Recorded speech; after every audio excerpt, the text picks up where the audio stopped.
That afternoon, I learned that fear tastes like blood in your mouth. My name is Mary Johnson. I'm 66 years old, and for a long time, I believed a mother's love could conquer anything. I thought being kind was enough. I thought dedicating my entire life to my son was enough for him to respect me. I was wrong. Today, I'm going to tell you something I kept hidden for years, something I was ashamed to admit even to myself. Because there are certain pains you hide, not out of cowardice, but because speaking them out loud is accepting that the world you thought you lived in never actually existed. It all began one afternoon in October. I was in my kitchen, the house I bought with 40 years of sweat, working as a school teacher.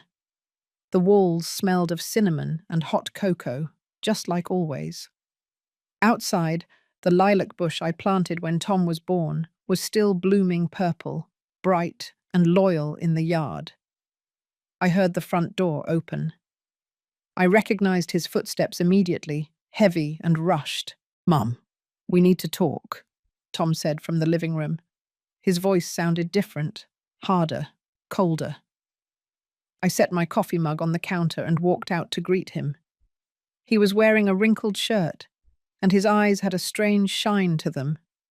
Behind him was my daughter-in-law, Amy, with that smile that never quite reached her eyes. "Good afternoon, Mrs. Johnson," she said, almost singing. I didn't answer. Something in my chest warned me that this visit wasn't casual. "Sit down, Mom," Tom ordered. He ordered. He didn't ask. He ordered me.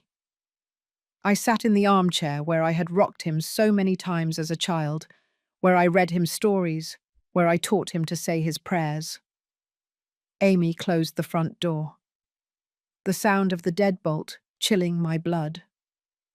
Tom pulled a folded paper from his pant pocket. He tossed it onto the coffee table. "It's a power of attorney," he said. "You're going to sign it." I didn't understand, or I didn't want to understand. "A power of attorney? What for, son?"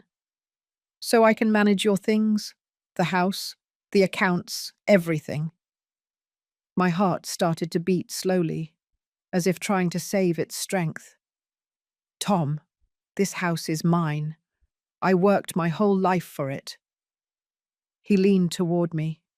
His face was so close I could smell the alcohol on his breath. "Exactly, Mum. You worked. You're old now. You can't handle all this anymore. You need help." "I don't need help, son. I'm fine." Amy let out a small laugh from across the room. That laugh pierced me like a knife. "Oh, Mrs. Mary, don't be difficult. It's for your own good." Tom straightened up. He walked toward the shelf where I kept the family photos. He picked one up, the one of his father, my husband, the man who died 12 years ago, leaving me with the promise that our son would take care of me. "Do you think Dad would want to see you like this, alone, stubborn?" Tears started to burn my eyes, but I didn't let them fall. "Your dad would want me to decide my own life." Tom put the photograph down on the table. Too hard. The glass of the frame cracked. "Sign it, Mum." "No." That word came out without me thinking. Firm, clear. And then it happened. Tom took off his belt. The black leather slid through his pant loops with a sound I still hear at night. He wrapped it around his right hand. His knuckles turned white. "I'm going to ask you one last time, Mum. Are you going to sign or not?" Sometimes we trust the wrong people too much. Have you ever been disappointed by someone you loved? Tell me your story in the comments. I want to read them. I looked at the belt. I looked at my son. And in his eyes, I found none of what I had known for 42 years. "I will not sign anything, Tom." Amy clapped slowly from her corner, as if watching a play. "Oh, how brave," she said, with that sickly sweet voice she always used when she wanted to hurt me. "Just look at that." Grandma's got spunk. Tom raised the belt. I closed my eyes. And right at that moment, someone rang the doorbell.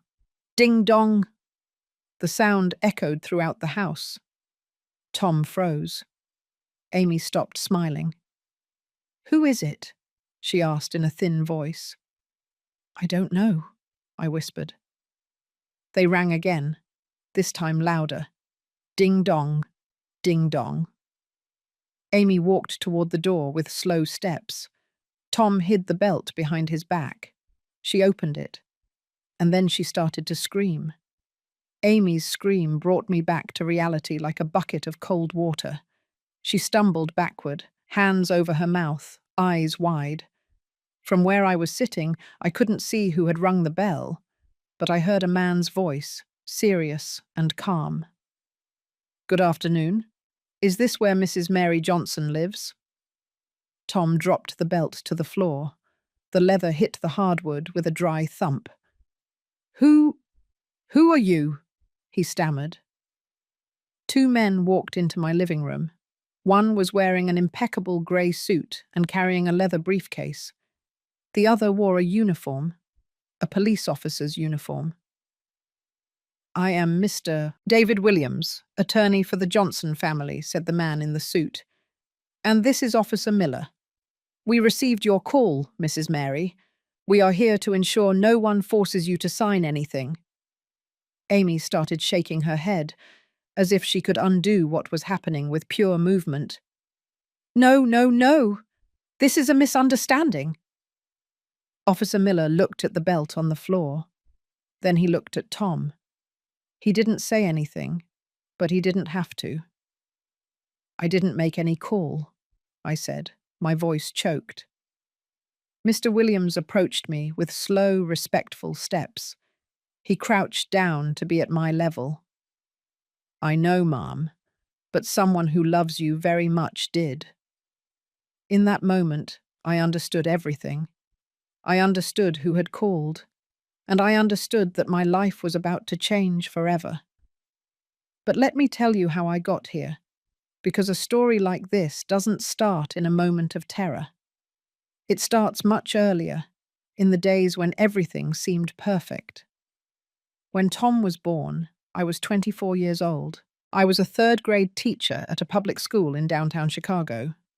My husband, Robert, worked in a textile factory. We didn't have much, but we had enough. And we had love. I remember the morning I brought Tom home for the first time. I wrapped him in a sky-blue blanket my mother had knitted for him. Robert drove slowly, so carefully, as if the whole world were made of glass. "That's it, my love," he said when we arrived. "Our family is complete," and I believed him. We raised Tom with kindness and discipline. We taught him the value of hard work, respect, and keeping your word. Every morning before school, we ate breakfast together at the kitchen table. Pancakes, bacon, and orange juice. I asked him about his dreams, and he told me with those bright eyes of a child who still believes anything is possible. "Mum, when I grow up, I'm going to buy you a huge house," he would tell me, his mouth full of a blueberry muffin, with a yard and a swimming pool. I ruffled his hair. "I don't need a huge house, my son. I just need you to be good." Robert would laugh from the other side of the table, reading the newspaper with a mug of coffee in his hand. "This boy is going to fulfill everything for you, Mary. You'll see." And I wanted to believe him. With all my heart, I wanted to believe him. On Sundays we went to church, all three of us. Tom put on his white shirt and black dress shoes that were always a little too big, because I bought them thinking they would last longer. We sat in the third pew, always the same one. Robert on the aisle side, me in the middle, Tom by the wall, where he could rest his head on my shoulder when the sermon got long. After church, we walked through the town square. Tom ran after the pigeons, Robert held my hand, and I thought, with absolute certainty, that this was happiness, this and nothing else. When Tom turned 12, Robert gave him a red bicycle. It wasn't new, but he had restored it with his own hands. He changed the tires, painted the metal, adjusted the brakes. "It's yours, son," he said. "Take care of it. The things you take care of last a lifetime." Tom hugged it as if it were pure gold. "Thank you, Dad. I promise I'll always take care of it." That bicycle lasted 5 months. Tom left it outside one rainy night, and it rusted.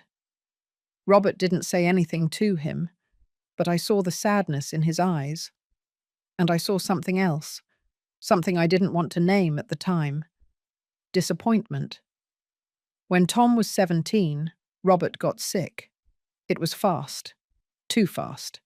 A pain in the chest that at first seemed like indigestion, then dizziness, then the diagnosis. His heart. He spent 2 months in the hospital. I went to see him every afternoon after teaching classes. I brought him lime-flavored Jell-O, his favorite. I read him the newspaper out loud. I told him neighborhood gossip to make him laugh. Tom went less often. He always had homework. He always had exams. There was always something more important. One afternoon, Robert took my hand in his. They were cold. Too cold. "Mary, promise me something. Anything, my love. Take care of Tom, but don't spoil him too much. That boy needs to learn that life hurts." I didn't understand what he meant. Or maybe I did, but I didn't want to accept it. Robert died on a Tuesday morning. I was at school when they called me. By the time I got to the hospital, it was too late. They let me into the room. His body was still warm. I closed his eyes, kissed his forehead, and quietly promised him that I would take care of our son, that he would never want for anything. That promise was my first mistake. After the funeral, Tom changed. He became quiet, distant. He spent hours locked in his room listening to music I didn't understand. He stopped having breakfast with me, stopped telling me his things. I tried to get closer. I prepared his favorite dishes, ironed his clothes, left $20 on his dresser for his expenses. "Sweetheart, if you need to talk, I'm here," I would say, knocking on his bedroom door. "I'm fine, Mum," he always replied, without opening it. Years passed. Tom finished high school, entered college to study business administration. I paid every tuition bill with my teacher's salary. Sometimes I had to work double shifts, give private lessons, sell homemade cookies on the weekends. I didn't care. He was my son, my only son. When he graduated, I threw a party in the backyard. I invited all the neighbors. I prepared barbecue, potato salad, baked beans, and lemonade. I hung colorful streamers between the trees. Tom arrived late, and he arrived with her, Amy. She was tall, thin, with dyed blonde hair and long red painted nails. She was wearing a tight dress and very high heels. She greeted me with 2 air kisses, without actually touching me. "Nice to meet you, Mom. Tom has told me so much about you." Lie. I knew it immediately. Tom never talked about me. "The pleasure is mine," I replied, smiling. But something inside me shrank, something ancient, something my mother used to call the eye of experience. That night, after everyone left, Tom stayed to help me clear the dishes. It was the first time in months we were alone. "I like Amy," I said, even though it wasn't entirely true. "She's going to be my wife, Mum." I dropped a glass. It shattered against the kitchen floor. "Your wife? Have you already decided?" "Yes, we're getting married next year." I picked up the glass pieces with trembling hands. One cut my finger. Blood stained the dish towel. "Do you love her?" Tom didn't answer immediately, and that silence told me everything I needed to know. "It's my decision, Mum." "I know, my son. I just want you to be happy." He knelt down to help me with the glass. "I will be. You'll see." But when he looked at me, there was something in his eyes that wasn't happiness. It was fear. And I, like all mothers who love too much, decided not to see it. The wedding was in June, a month I had always liked, because the sky over New York turns a clean, almost childish blue. But that June was grey. It rained the day of the ceremony. I had saved for 2 years to help them. I paid for the venue, the catering, the cake, the flowers. Amy wanted white roses, thousands of white roses.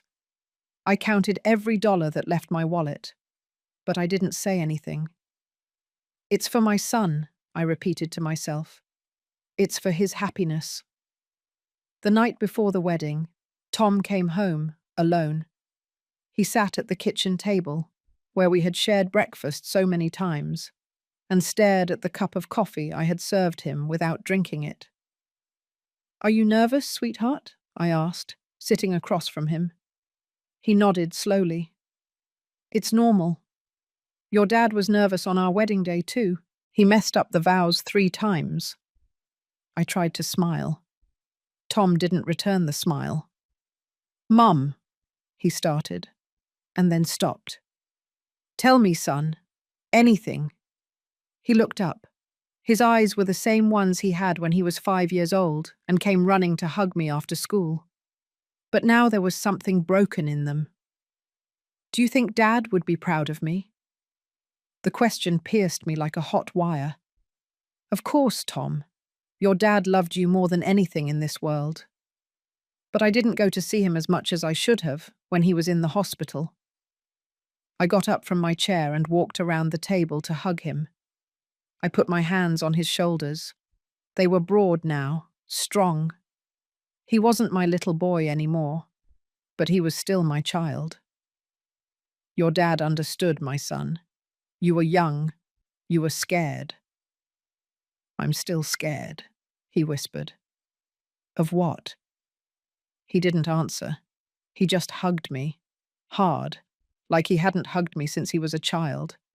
And I felt, in that embrace, a goodbye. The ceremony was in a small church in the neighborhood. Amy arrived half an hour late, as she said all elegant brides did. I was sitting in the first pew, wearing a navy blue dress I had bought on sale. Next to me was Mrs. Carroll, my lifelong neighbor, who had come to keep me company. "The young man looks handsome," Carol whispered, squeezing my hand. "Just like his father," I replied, and the tears began to burn my eyes. When Amy entered, everyone turned. She wore an enormous white gown, with rhinestones and a train so long that 2 flower girls had to carry it. Her makeup was perfect. Her smile was too perfect, too rehearsed. She walked toward the altar with slow steps, to the rhythm of the music. But she didn't look at Tom. She looked at the guests, as if she were on a runway. The ceremony was quick. The minister spoke about love, patience, and forgiveness. Amy sighed impatiently. Tom kept his gaze fixed on the floor. When the minister asked if he accepted Amy as his wife, it took Tom 3 seconds to answer. 3 seconds that felt like an eternity. "I do." His voice came out hoarse, broken. Amy smiled, that smile that never reached her eyes. The reception was at an event hall near the church. There were more than 150 people. I only knew 20. The rest were Amy's friends, Amy's family, people who talked loudly, laughed louder, and drank without measure. I sat at a table in the back, next to Carol and some teachers from school. No one invited me to sit at the head table, not even Tom. "Shouldn't you be up there with the newlyweds?" asked one of the teachers, pointing to the table where Tom and Amy were toasting with champagne. "I don't want to bother them," I replied. But the truth was different. No one had invited me, and I didn't dare to go. Halfway through dinner, Amy asked for the microphone. She stood up, in her sparkly dress, with her glass raised, and began to speak. "I want to thank everyone for coming to celebrate this special day with us. especially my family, who have always been there for me, and Tom, of course, for choosing me as his life partner. She paused. People applauded. And I also want to thank my mother-in-law, Mrs. Mary, who was kind enough to help us with some of the wedding expenses. Some expenses. I had paid for almost everything, but I didn't say anything. I just smiled from my table in the back. And when Amy pointed at me, everyone turned to look at me as if they had just realized I existed. Carol squeezed my hand under the table. Breathe, honey. Just breathe. That night, when the party ended, I helped clear the tables. The waitresses tried to stop me. No, ma'am, we'll take care of it. It's no trouble, I replied. I needed to do something with my hands, something to help me not think. Tom and Amy left early for their honeymoon, Miami. Everything paid for, a gift from her parents. They didn't say goodbye to me, they just sent me a text the next day. We arrived, all good. Call you later. They didn't call. When they returned 2 weeks later, I had cleaned and organized the house they rented. It was a small apartment about a half-hour away. I painted the walls, washed the windows, put up new curtains and filled the fridge. "Oh, mother-in-law, you shouldn't have bothered," Amy said when she saw everything. But her tone wasn't one of gratitude. It was annoyance. "It wasn't a bother, honey. I want you to start off well." Tom didn't say anything. He just walked through the apartment with his hands in his pockets, looking at everything with an empty expression. "Do you like it, son?" I asked. "Yes, Mum. It's fine." But he didn't look at me when he said it. The first few months were quiet. I visited them on Sundays. I brought them food, lasagna, chili, whatever I had cooked. Amy always greeted me at the door without inviting me in. "Oh, mother-in-law, how sweet. But we're busy right now." Tom would appear behind her, looking tired. "Mum, maybe we'll see you another day, okay?" "Sure, sweetheart. Sure." And I would leave with the full food containers in my hands, wondering what I had done wrong. As I tell all this, I wonder where you are listening to me. Write the name of your city in the comments. One afternoon, 6 months after the wedding, Tom came to my house without warning. He knocked on the door so hard, I thought something terrible had happened. "What is it, son? Are you all right?" He walked in without answering. He collapsed onto the living room sofa. He had deep circles under his eyes. His hands were shaking. "I need money, Mum." "Money? What for?" "To pay off some debts. Credit cards." Amy took out some. She bought, a lot of things. Clothes, shoes, I don't know. And now we can't pay. I felt the ground move beneath my feet. "How much do you owe?" $20,000. $20,000. Almost 3 months of my salary. "Son, I don't have that kind of money." "Yes, you do, Mum. I know you have savings." It was true. I had savings. I had put them away for years for my retirement, for when I couldn't work anymore. "Tom, that money is for..." "For what, Mum? What are you going to use it for if you live alone? I'm your family. I should be your priority." His words hit me like stones. "You have always been my priority, sweetheart. Always. So help me, please." I looked at my son. I looked at the man he had become, and I didn't recognize anything in him. But he was my son, and I had promised Robert I would take care of him. "All right," I whispered. "I'll help you." I gave him the money the next day. Tom took it without looking me in the eyes.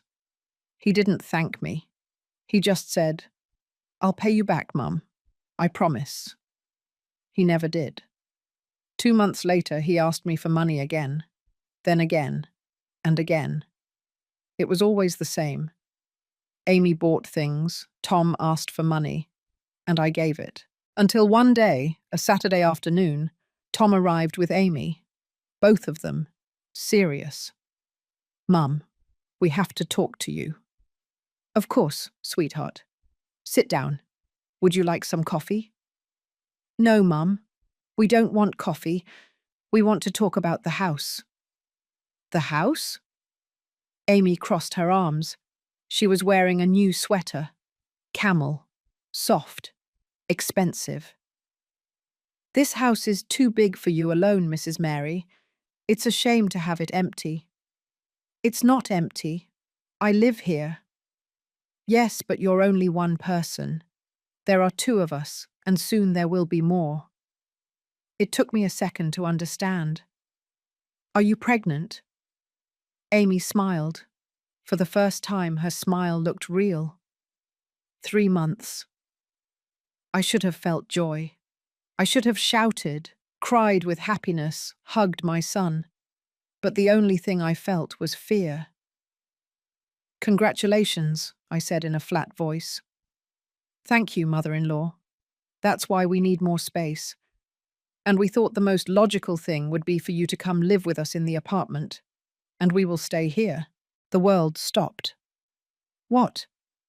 Tom leaned forward. He put his hands on my knees. "Mum, think about it. The apartment is smaller, easier to maintain. And this house has 3 bedrooms. The baby needs its own room." "Tom, this is my house. I bought it. I paid for it." "I know, Mum. No one is taking anything away from you. We're just asking you to lend it to us for a while." "For a while? And then what?" Amy sighed impatiently. "Oh, Mrs. Mary, don't be dramatic. We just want what's best for your grandchild." I looked at Tom. I searched his eyes for any sign of the boy he had been, the boy who ran after pigeons in the town square, the boy who promised to buy me a huge house when he grew up. I found nothing. "Let me think about it," I said. Tom stood up. Amy did too. "There's not much to think about, Mum. It's your grandchild, your family." And they left. I didn't sleep that night. I sat at the kitchen table, looking at the cup of coffee getting cold in my hands, and for the first time in many years, I thought about Robert, about his last request. Take care of Tom, but don't spoil him too much. It was too late. I had already spoiled him too much, and now I was paying the price. 3 weeks passed before they brought up the subject again. 3 weeks in which I woke up every morning with a knot in my stomach, wondering how I had gotten here. At night, I sat in the living room armchair, the same one where Robert used to read the newspaper, and looked at the walls of my house. Every one of them had a story. There was the mark from when Tom learned to ride his bike inside the house and crashed into the wall. There was the coffee stain I could never get out of the floor. There was the photo of our wedding, with Robert smiling and me in the white dress my mother had sewn with her own hands. This house was my entire life, and my son wanted me to hand it over. One afternoon, they arrived without warning. Both of them. Amy was wearing a loose pink blouse that barely showed her 4-month bump. Tom was holding a yellow folder in his hand. "Mum, we have good news," he said, sitting on the sofa without my inviting him. "What news?" Amy settled beside him, putting her hand on her belly in that gesture all pregnant women make when they want people to notice their condition. "We know what the baby is," she announced in a sing-song voice. "It's a girl." I should have felt something. Excitement, tenderness, hope. But the only thing I felt was a cold emptiness in my chest. "That's nice, honey. Congratulations." Tom opened the folder and took out some papers. He put them on the coffee table. "We talked to a lawyer, Mum, and he told us the easiest way to do this is for you to give me power of attorney. That way I can manage the house, make the changes we need, and you can relax in the apartment without having to worry about anything." I took the papers with trembling hands. The letters danced before my eyes. Words I didn't understand. clauses, legal terms. Power of attorney. Why do you need that, son? To be able to remodel, Mum. We want to make a room for the baby girl. Paint it pink. Put down a soft rug. You know, baby things. But this house is mine, Tom. If you want to remodel, we can do it together. You don't need power of attorney. Amy let out a little laugh, that laugh that was already getting on my nerves. Oh, Mrs. Mary, you don't understand how these things work. If the house is in your name, we need permits for everything. It's easier if Tom can decide. Decide what? Everything, Mum, Tom intervened. Whatever is best for the house, for the baby, for the family. I looked at the papers. Then I looked at my son. Give me a few days to think about it. Amy's smile disappeared. A few days? For what? Don't you trust your own son? It's not that, honey. It's just that. It's just nothing, mother-in-law. Either you trust us or you don't. There's no middle ground. Tom put his hand on Amy's, as if trying to calm her down. Mum, if you don't want to sign, don't sign. We'll manage somehow, even if it's difficult. Even if the baby has to sleep in our room, because we don't have the money to move to a bigger place. I felt the blow of guilt like a slap. I didn't say I wasn't going to sign, son. I just asked for a few days. Okay, Mum, take your time. But the tone of his voice said the opposite. They left the papers on the table. I couldn't eat dinner that night. I sat staring at that yellow folder as if it were a bomb about to explode. 2 days later, Carol came to visit me. She always knew when something was wrong. She arrived with a pot of chicken noodle soup and a bag of biscuits. Oh, Mary, you look terrible. What's wrong? I told her everything. The debts, the requests for money, the house, the power of attorney. Carol put her coffee cup down on the table harder than necessary. And what are you planning to do? I don't know, Carol. He's my son. She's my granddaughter. It's your house, Mary. Your whole life is in this house. I know. But if I don't help them, what kind of grandmother am I? Carol took my hands. Hers were rough, full of years of work and sacrifice, like mine. Listen to me carefully, honey. I raised 4 children. 4. And I'm going to tell you something I learned the hard way. A mother's love has to have limits, because if it doesn't, the children will eat it all up, everything, until there's nothing left of you. But I don't want my granddaughter to suffer because of me. That baby is not going to suffer because you don't give them your house, Mary. She's going to suffer if she grows up seeing her parents manipulate her grandmother to get what they want. Is that what you want to teach her? I didn't answer, because I had no answer. Carol stayed with me late. When she left, she hugged me tightly at the door. Think about yourself, Mary. For once in your life, think about yourself. But I couldn't, because that very night, Tom called me. His voice sounded strange, choked. Mum, can I come over? Of course, sweetheart. Did something happen? I'll be right there. He arrived a half-hour later, alone, without Amy. His eyes were red, as if he had been crying. What happened, son? Where is Amy? At the apartment. We had a fight. Why? He sank into the armchair. He covered his face with his hands. Because I told her maybe we were pressuring you too much, that maybe we should look for another solution, and she got furious. My heart leaped. For the first time in months, I recognized my son. Oh, sweetheart, come here. I sat down next to him. I hugged him like when he was a child. He rested his head on my shoulder. I don't know what to do, Mum. She always wants more. More clothes, more things, more money. And I can't anymore. I just can't. Then tell her no, son. Set a limit for her.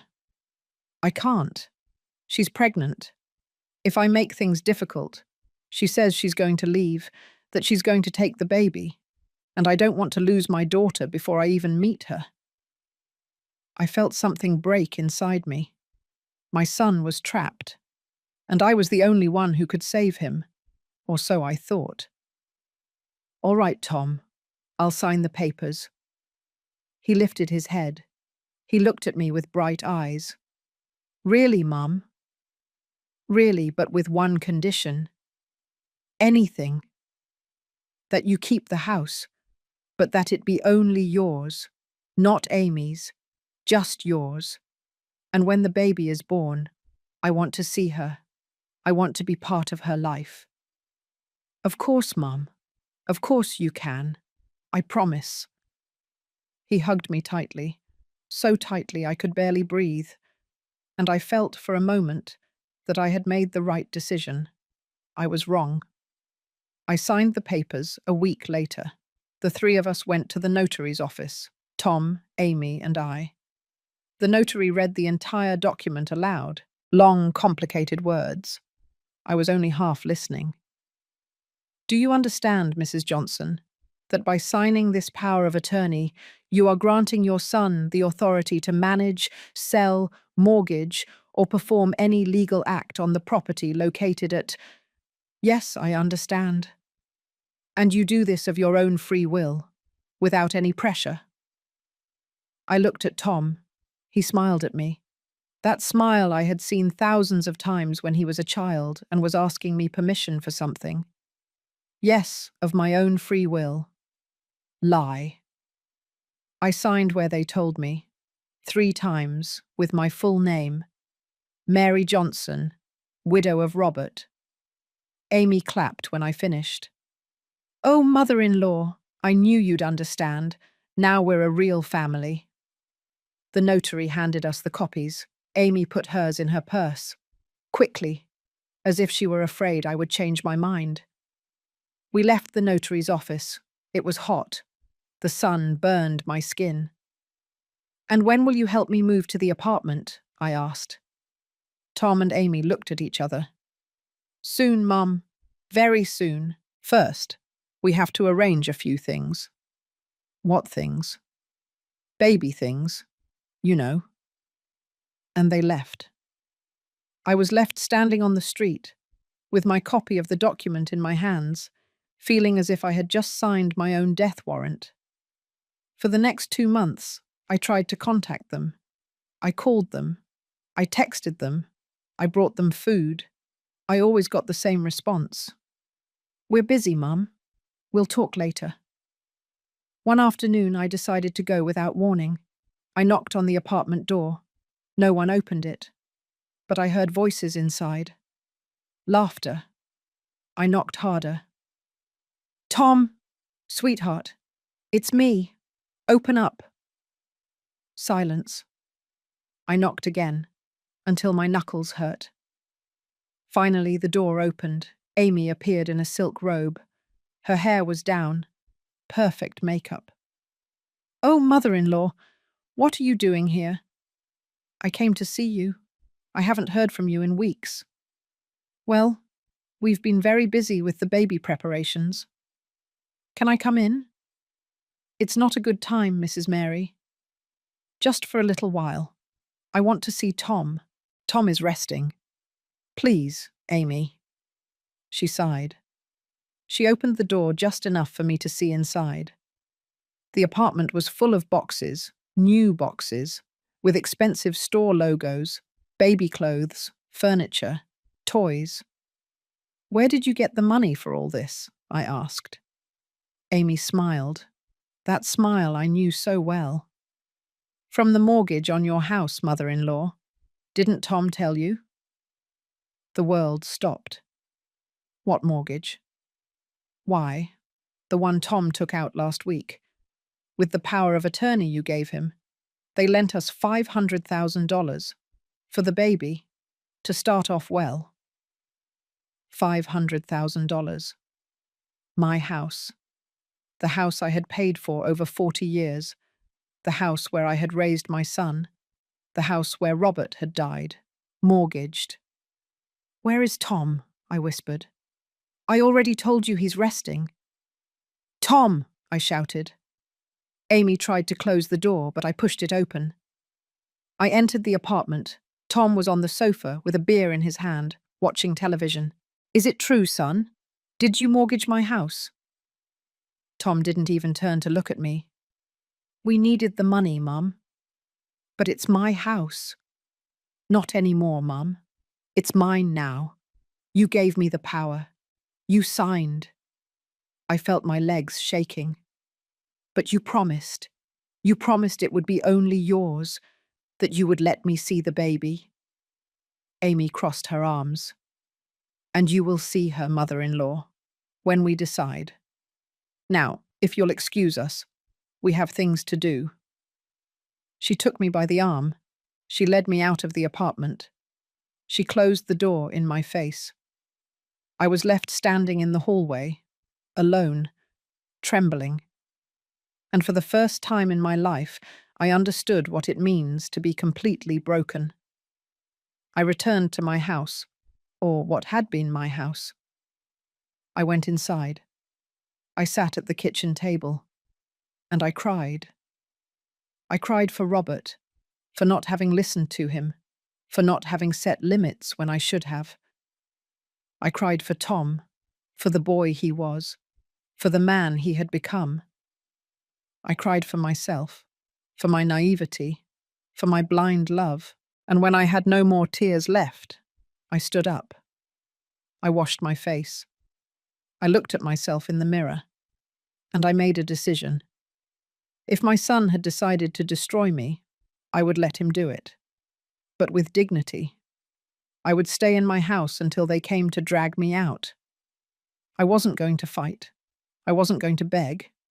I was going to keep the only thing I had left: my dignity, even if I had to lose everything. The next 3 months were the longest of my life. I stayed in the house, as I had decided. But it wasn't my house anymore. It was a borrowed space, a space where I was tolerated until they decided otherwise. Every night I went to bed wondering when someone would knock on the door. A bank, a lawyer, someone who would tell me I had to leave because the mortgage hadn't been paid, because my son had decided to sell, because there was no room for me anymore. Tom never called me again, not even when the baby was born. I found out on Facebook a photo of Amy in the hospital with a baby wrapped in a pink blanket. The caption read, "Valerie Mendoza Garcia, 7 pounds, 2 ounces, the love of our lives." 500 comments, 500 hearts, 500 strangers celebrating the arrival of my granddaughter. And I, the grandmother, found out on a social network. I cried myself to sleep that night. And I dreamed of Robert. I saw him sitting in the living room armchair, reading the newspaper as he used to do. He looked at me over the pages and said, "It's time, Mary. It's time for you to defend yourself." I woke up with my heart racing and the sheets soaked with sweat. A week after Valerie's birth, I went to the apartment. I carried a gift wrapped in pink paper. A teddy bear I had bought with the little money I had left from my last paycheck. I had already retired from school. My pension was small. It barely covered my food. I knocked on the door. Once, twice, 3 times. No one opened it, but I heard the baby crying inside. A high-pitched cry. Desperate, I knocked harder. "Amy, Tom, it's me. I just want to meet my granddaughter." The crying stopped. I heard footsteps. The door opened just a crack.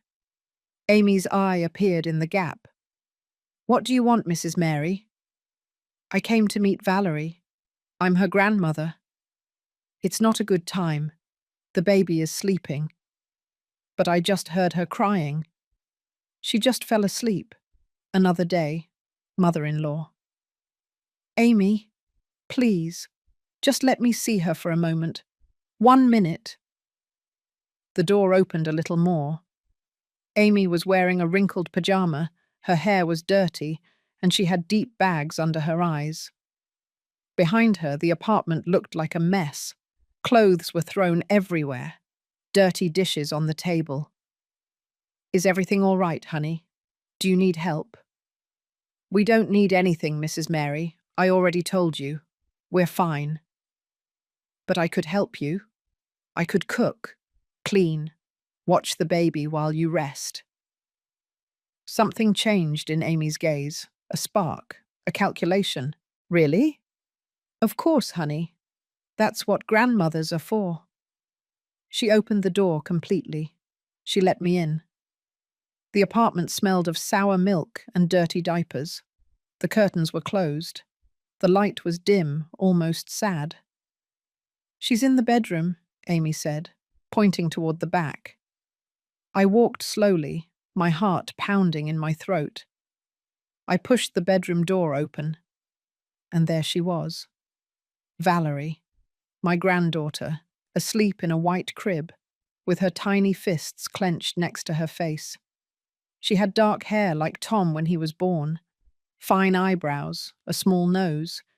She was perfect. I approached without making a sound. I stood looking at her for what seemed like hours, but was probably just minutes. I felt something I hadn't felt in months. Hope. She's beautiful, I whispered.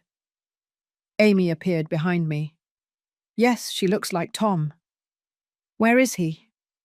Working. He's always working. And how are you, honey? Are you resting? Amy sat on the bed. Suddenly she looked very young, very tired. I don't sleep. The baby wakes up every 2 hours.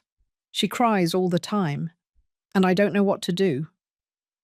For the first time since I met her, I saw something real in her. Fear, exhaustion, vulnerability. It's normal, Amy. The first few months are hard, but they pass. I promise. My mum says it's my fault, that I should have learned before having kids. It's no one's fault. You learn how to be a mother by doing it. Valerie started to move. She opened her eyes. She had Robert's eyes, dark and deep. Can I hold her? I asked. Amy hesitated. Then she nodded. I carefully lifted Valerie. I held her against my chest. She smelled like a baby, that mix of milk and powder that is the sweetest smell in the world. Hello, my love, I whispered to her. I'm your Grandma Mary, and I've been waiting for you for so long. Valerie looked at me with those enormous eyes, and she smiled. A baby's smile. Involuntary, but it went straight through my heart. Look, Amy. She's smiling.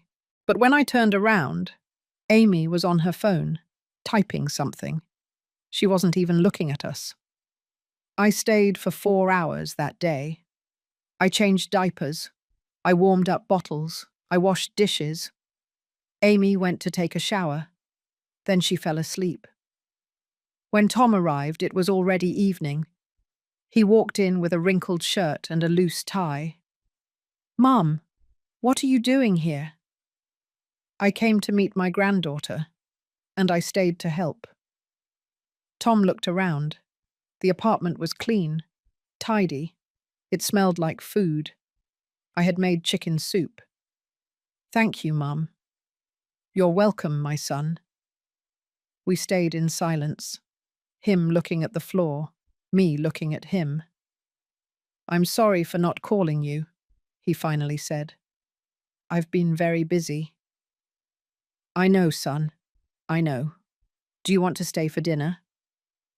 It was the first time in months he had invited me to stay. The first time he had spoken to me without coldness.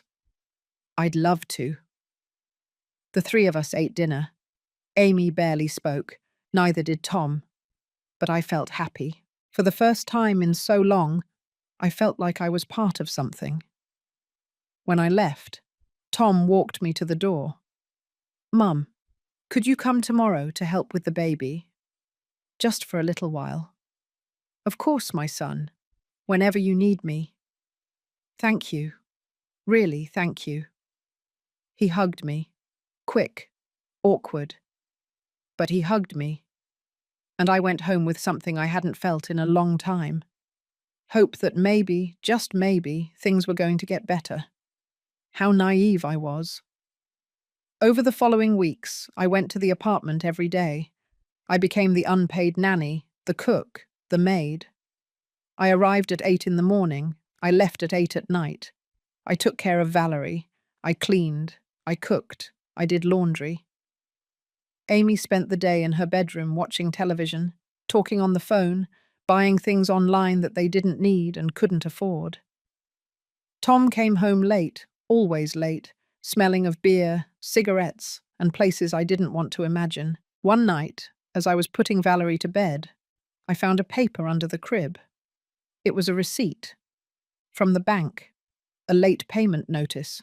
The mortgage on my house. They were 3 months behind on payments. 3 months. I put the paper in my purse. I didn't say anything, but I couldn't sleep that night. The next day, I arrived earlier. Amy was still sleeping. Tom was getting ready to leave. Son, we need to talk. Not now, Mum. I'm late for work. It's important. Later, Mum. Now, Tom. My voice came out louder than I intended. Valerie started to cry in her crib. Amy came out of the bedroom, her hair a mess. What's going on? Why are you shouting? I took the receipt out of my purse. I put it on the table. What is this? Tom didn't even look at it. It's a bank receipt, Mum. I know what it says. You're 3 months behind on the mortgage. 3 months. What's going to happen to my house? It's not your house, Mum. It's my house. You gave me the power, remember? I gave it to you so you would take care of it, not so you would lose it. Amy crossed her arms. She no longer looked vulnerable. She no longer looked tired. She looked furious. Oh, Mrs. Mary, always the same thing. Your house, your house. You know what? We're sick of it. Sick of your complaining. Sick of your judging. I'm not judging you. I just want to know what's going to happen. What's going to happen, Tom said, grabbing his keys, is that we're going to fix it, our way.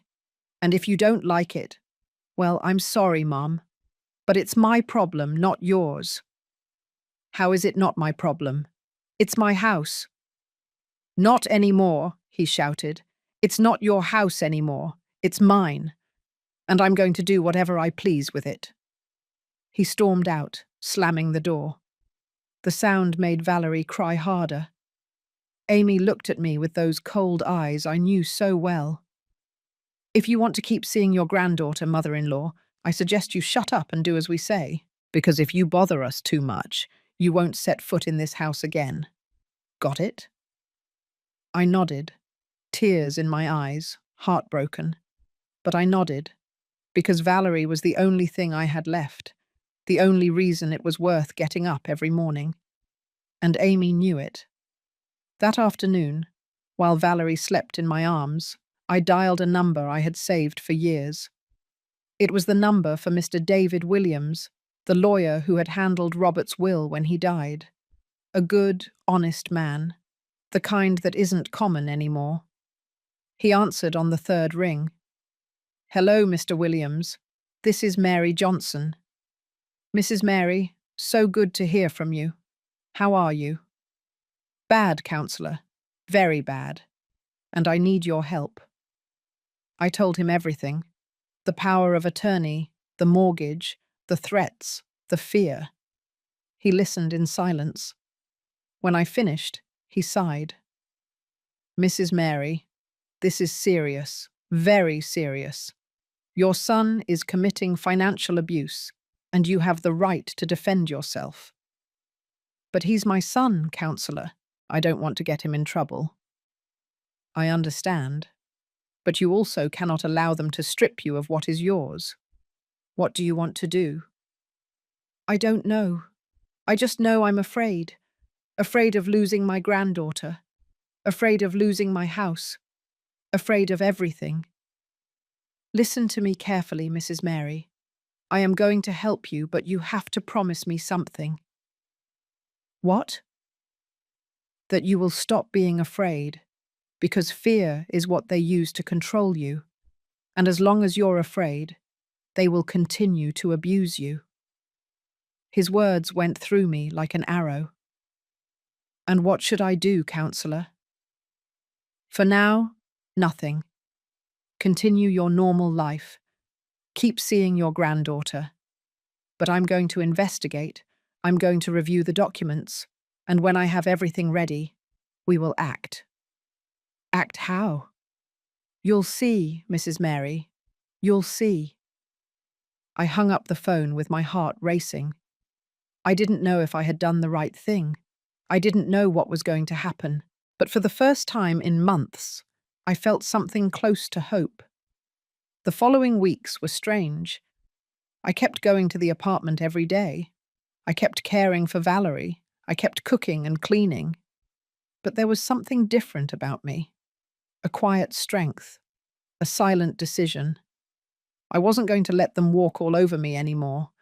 Never again. One afternoon, while I was changing Valerie's diaper, I found another paper. This time it wasn't a receipt. It was a brochure from a real estate agency. We sell your property. In 30 days, no complications, best market price. Someone had circled the words, "We sell," in red. I felt the ground open beneath my feet. They were going to sell my house. They were going to sell it. And I had no way to stop it. That night, when I arrived home, everything looked different. As if it no longer belonged to me. As if the walls knew they would soon have other owners.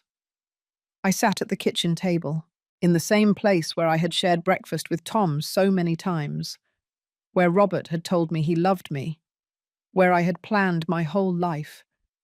And for the first time, I allowed rage to enter. Not just sadness, not just pain.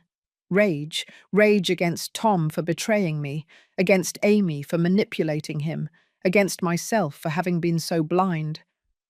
But above all, rage against the silence, against all those years of keeping quiet, of enduring, of saying yes when I wanted to say no, no more.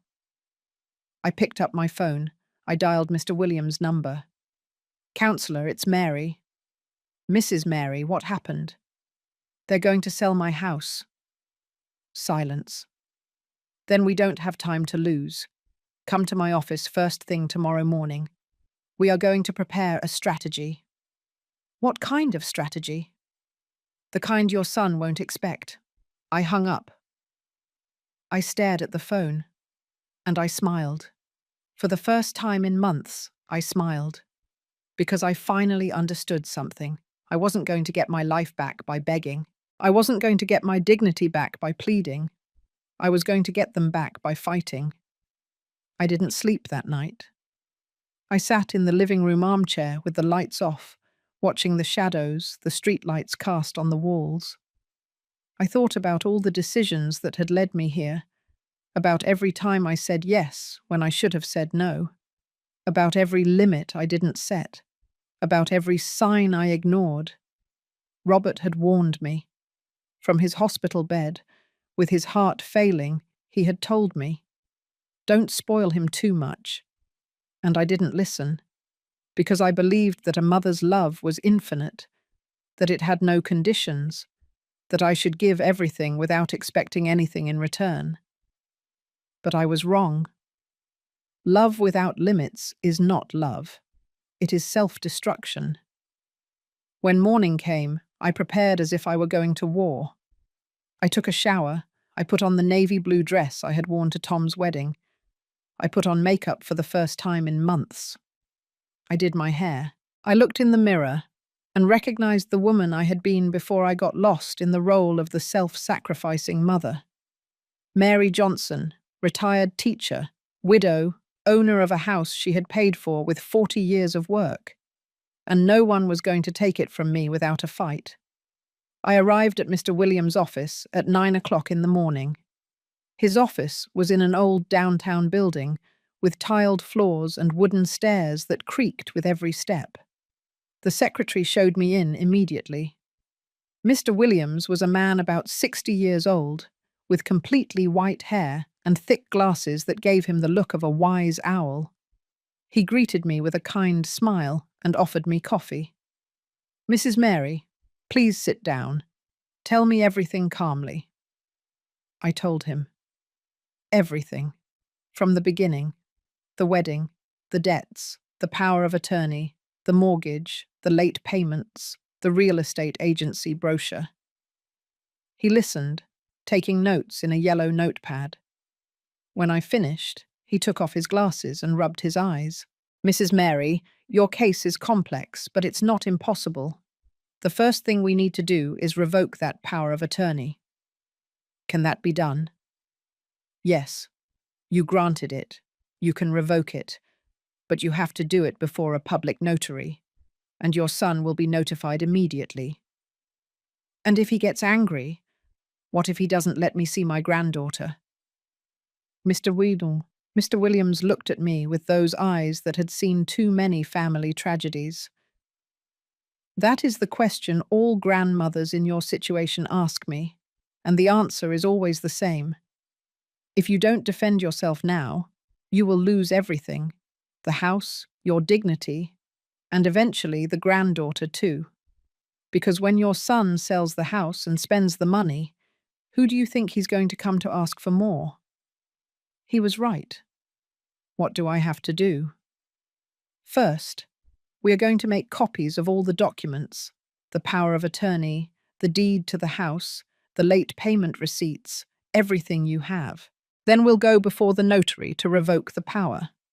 And finally, we will file a complaint for financial abuse and attempted dispossession. A complaint? Against my son? Yes, Mrs. Mary, against your son, because what he is doing is a crime, and you have the right to defend yourself. Tears started to burn my eyes.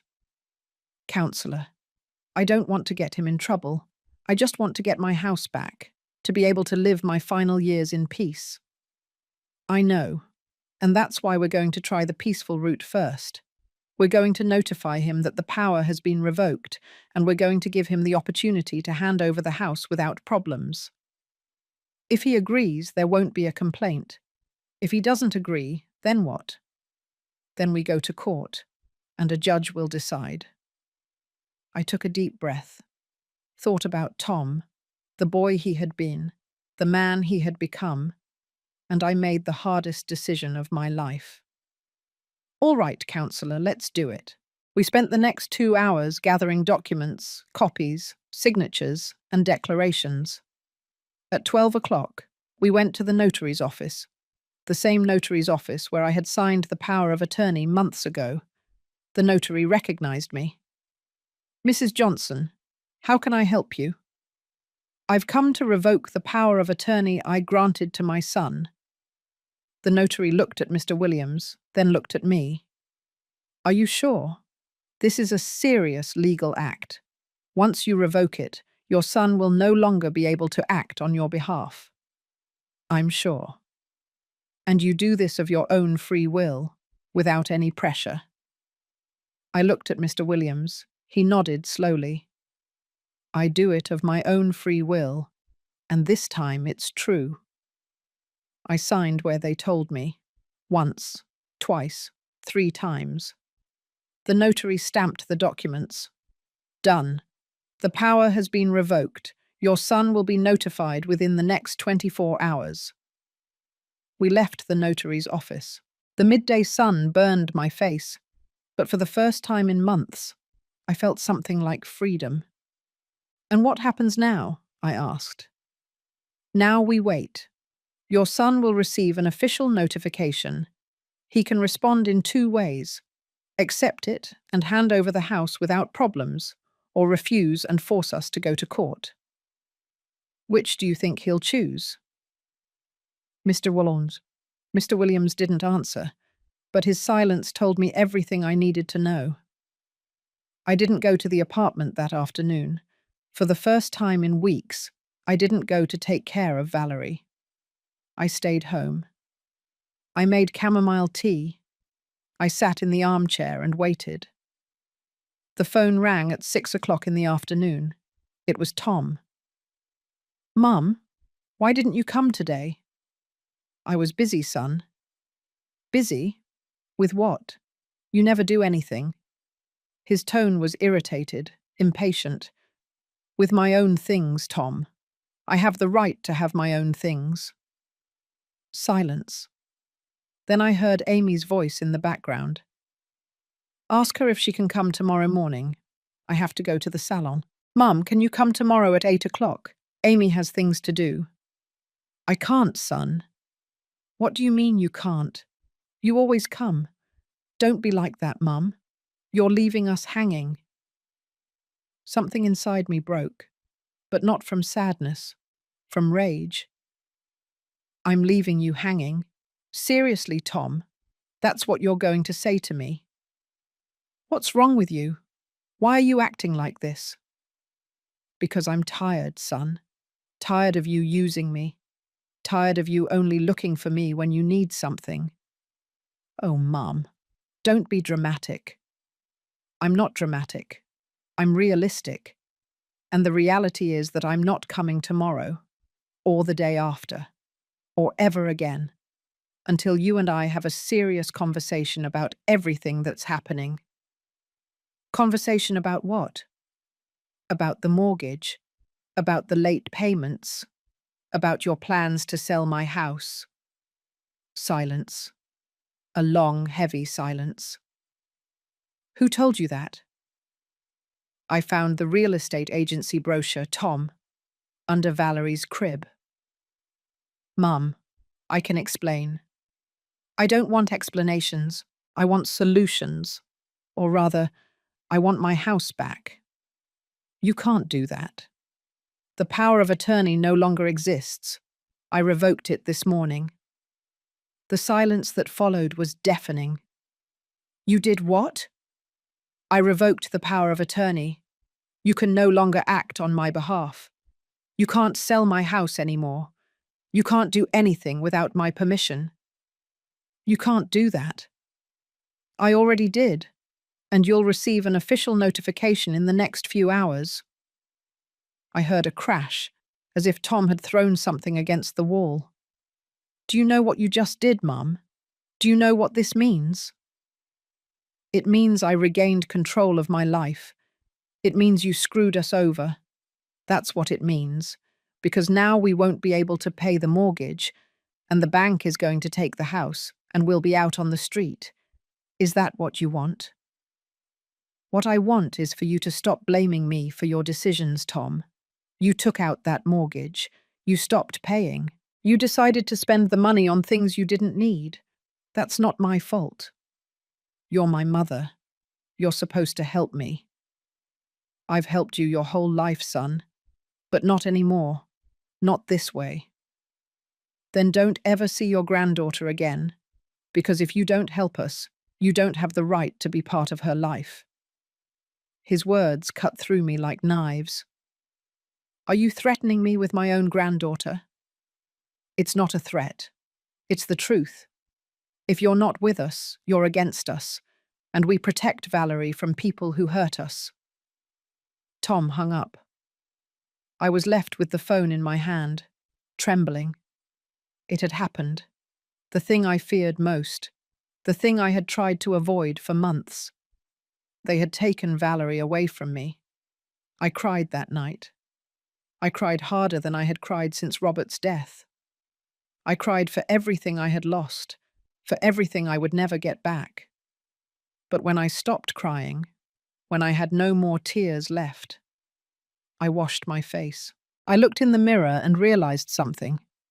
For the first time in a long time, the woman looking back at me from the mirror had dignity. I had lost my son. I had lost my granddaughter. I would probably lose my house, but I hadn't lost my soul. And that was the only thing that mattered. The next day, the doorbell rang at 10 o'clock in the morning. It was Mr. Williams. But he wasn't alone. He came with a police officer. "Mrs. Mary, may we come in?" "Of course, counsellor. Did something happen?" They entered the living room. The police officer stood by the door. The counsellor sat across from me. "Your son received the notification 2 hours ago and he responded." "What did he say?" "He said he doesn't plan to hand over the house, that the power of attorney was valid and that everything he did under that power is also valid, and that he's going to sue you for revoking it without his consent." I felt the floor moving. Can he do that? He can try, but he won't win. The problem, Mrs. Mary, is something else. What? The counsellor exchanged a look with the police officer.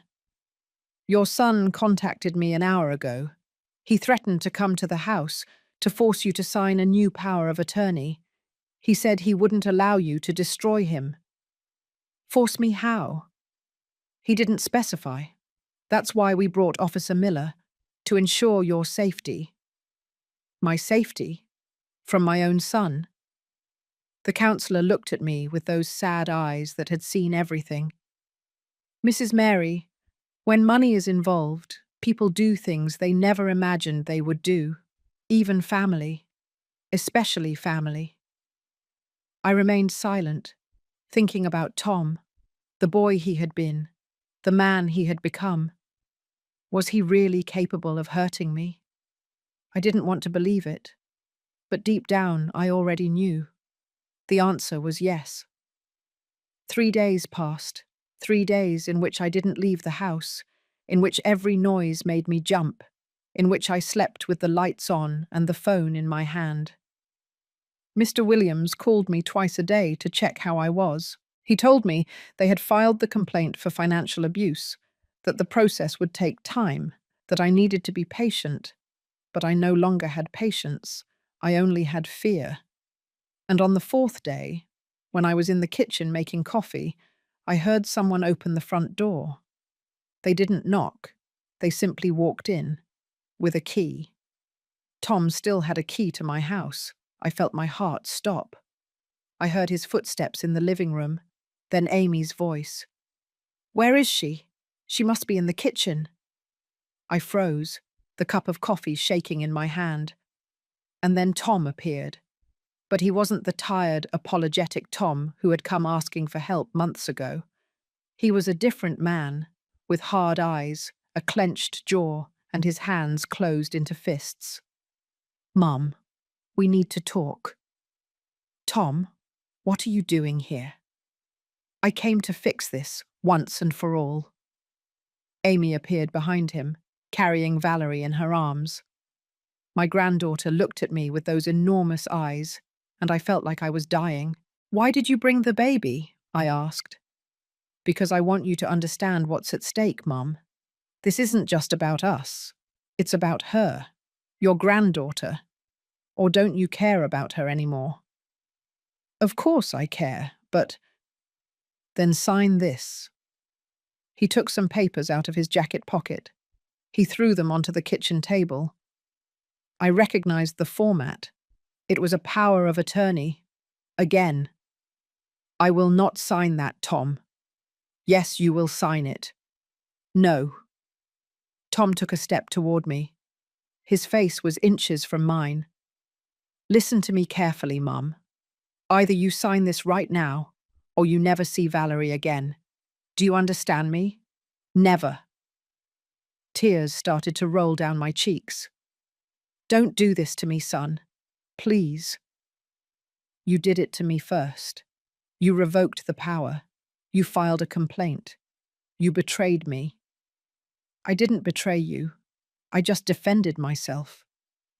"It's the same thing." "No, Tom. It's not the same thing." Amy came closer.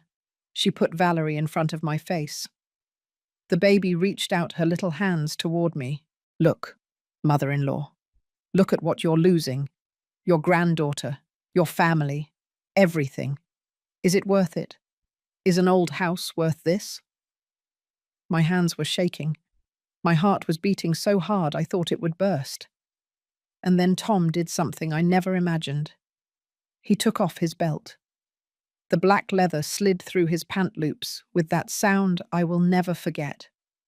A menacing whisper that filled the entire kitchen. Tom wrapped the belt around his right hand. His knuckles turned white.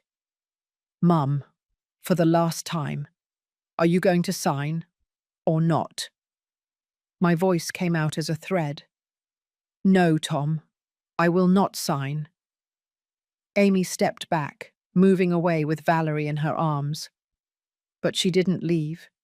She stayed there, watching, waiting. "Then you're forcing me to do this," Tom said. He raised the belt, and I closed my eyes. I still wonder if I did the right thing. And you?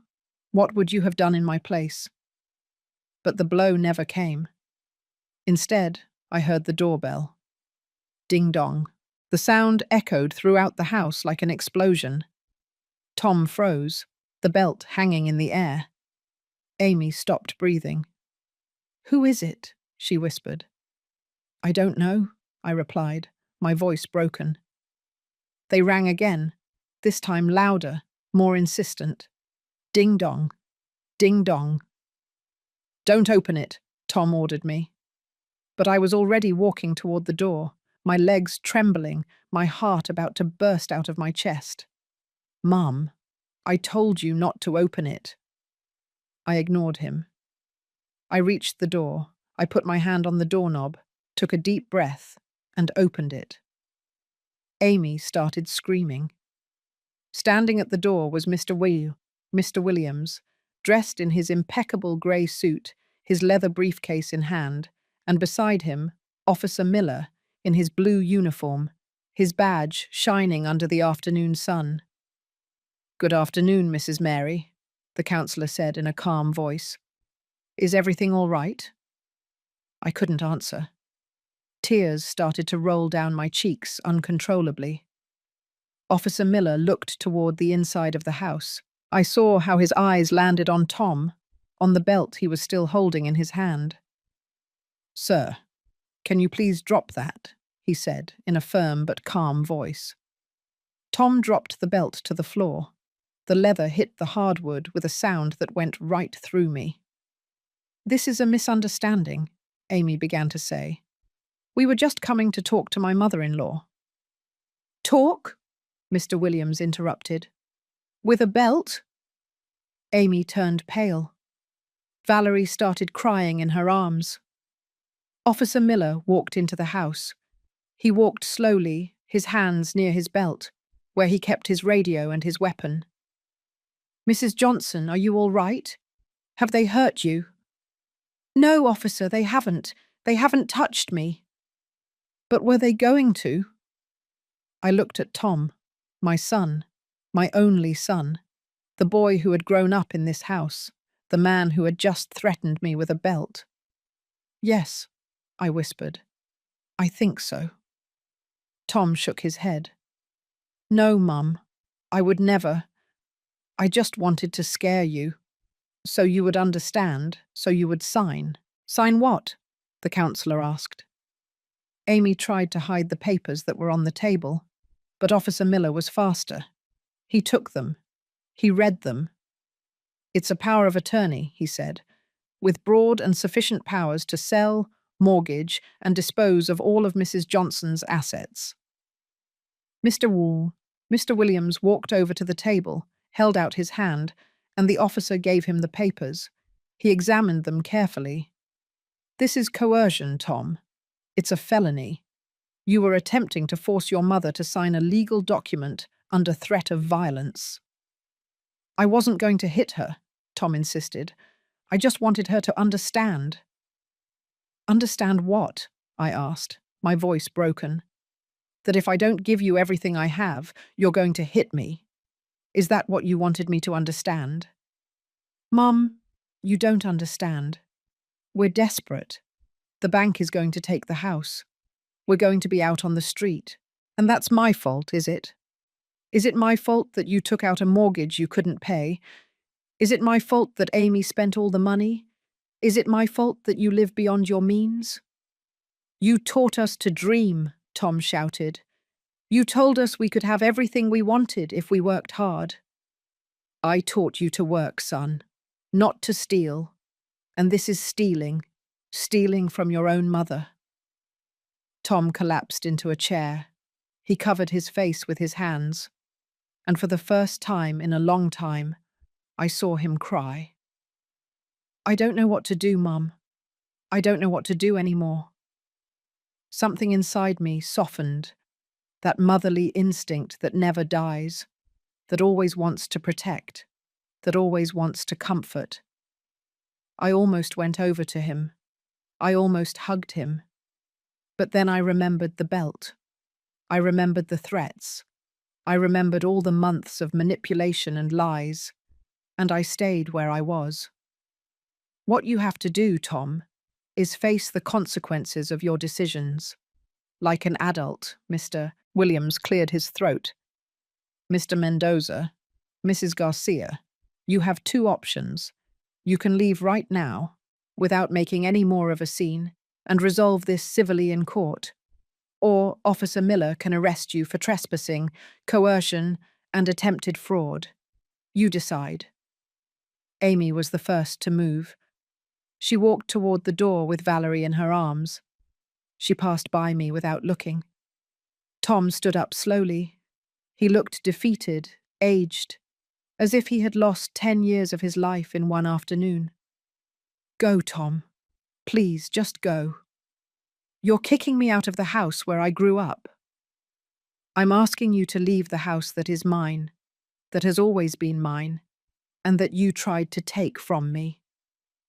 He walked toward the door, but before leaving, he turned. This isn't over, Mum. I promise you, it's not over. That's a threat, Mr. Mendoza, Officer Miller said, in front of 2 witnesses. I suggest you leave before this gets worse. Tom left. The door closed behind him, and I fell apart. Mr. Williams helped me sit on the sofa. Officer Miller brought me a glass of water from the kitchen. I drank it with trembling hands. How did you know they were here? I asked when I could speak. Mr. Williams smiled, a sad but proud smile. We didn't know, but when your son called me 3 days ago threatening to come, we decided to take precautions. We've been watching the house. When we saw them enter, we decided to act. You've been watching my house for 3 days. Day and night, Mrs. Mary, because we knew your son wouldn't stay still. And we were right. Thank you, Counselor. I don't know what would have happened if you hadn't arrived. I prefer not to think about it, he said, putting the power of attorney papers into his briefcase. These documents are evidence. We'll add them to the complaint. This strengthens our case considerably. Officer Miller took photographs of the scene, the belt on the floor, the papers on the table, everything. Mrs. Johnson, I recommend you change the locks on your house, he said. Your son has a key, and after what happened today, it's not safe for him to be able to enter whenever he wants. I nodded. I hadn't thought of that.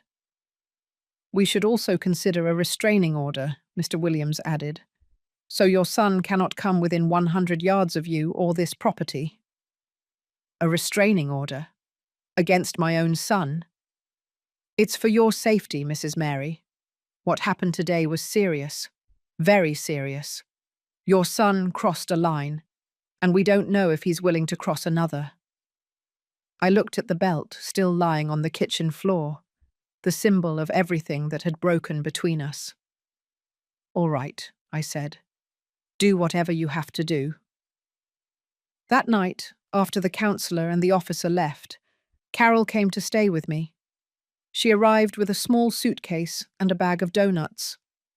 I'm not leaving you alone, Mary. Not tonight or the next few days. I didn't protest. The truth is, I was afraid to be alone, afraid Tom would come back, afraid of my own thoughts.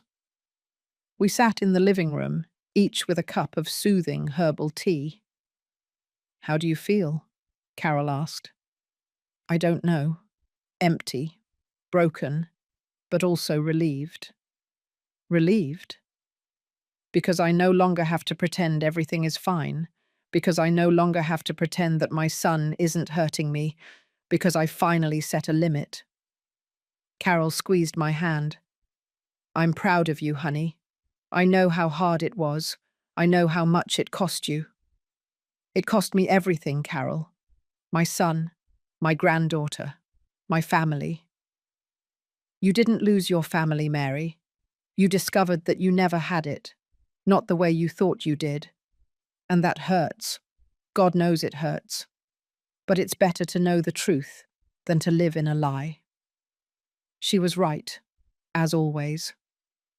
That night, I slept in my bed for the first time in weeks, without taking sleeping pills, without waking up startled every hour. I slept soundly, the way you sleep when you finally let go of a burden that wasn't yours to carry. The next morning, the locksmith arrived at 8 o'clock. He changed all the locks, the front door, the back door, the garage door.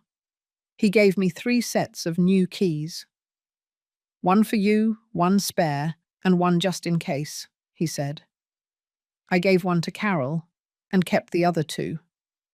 For the first time in my life, my house had locks my son couldn't open, and I didn't know whether to feel safe or devastated.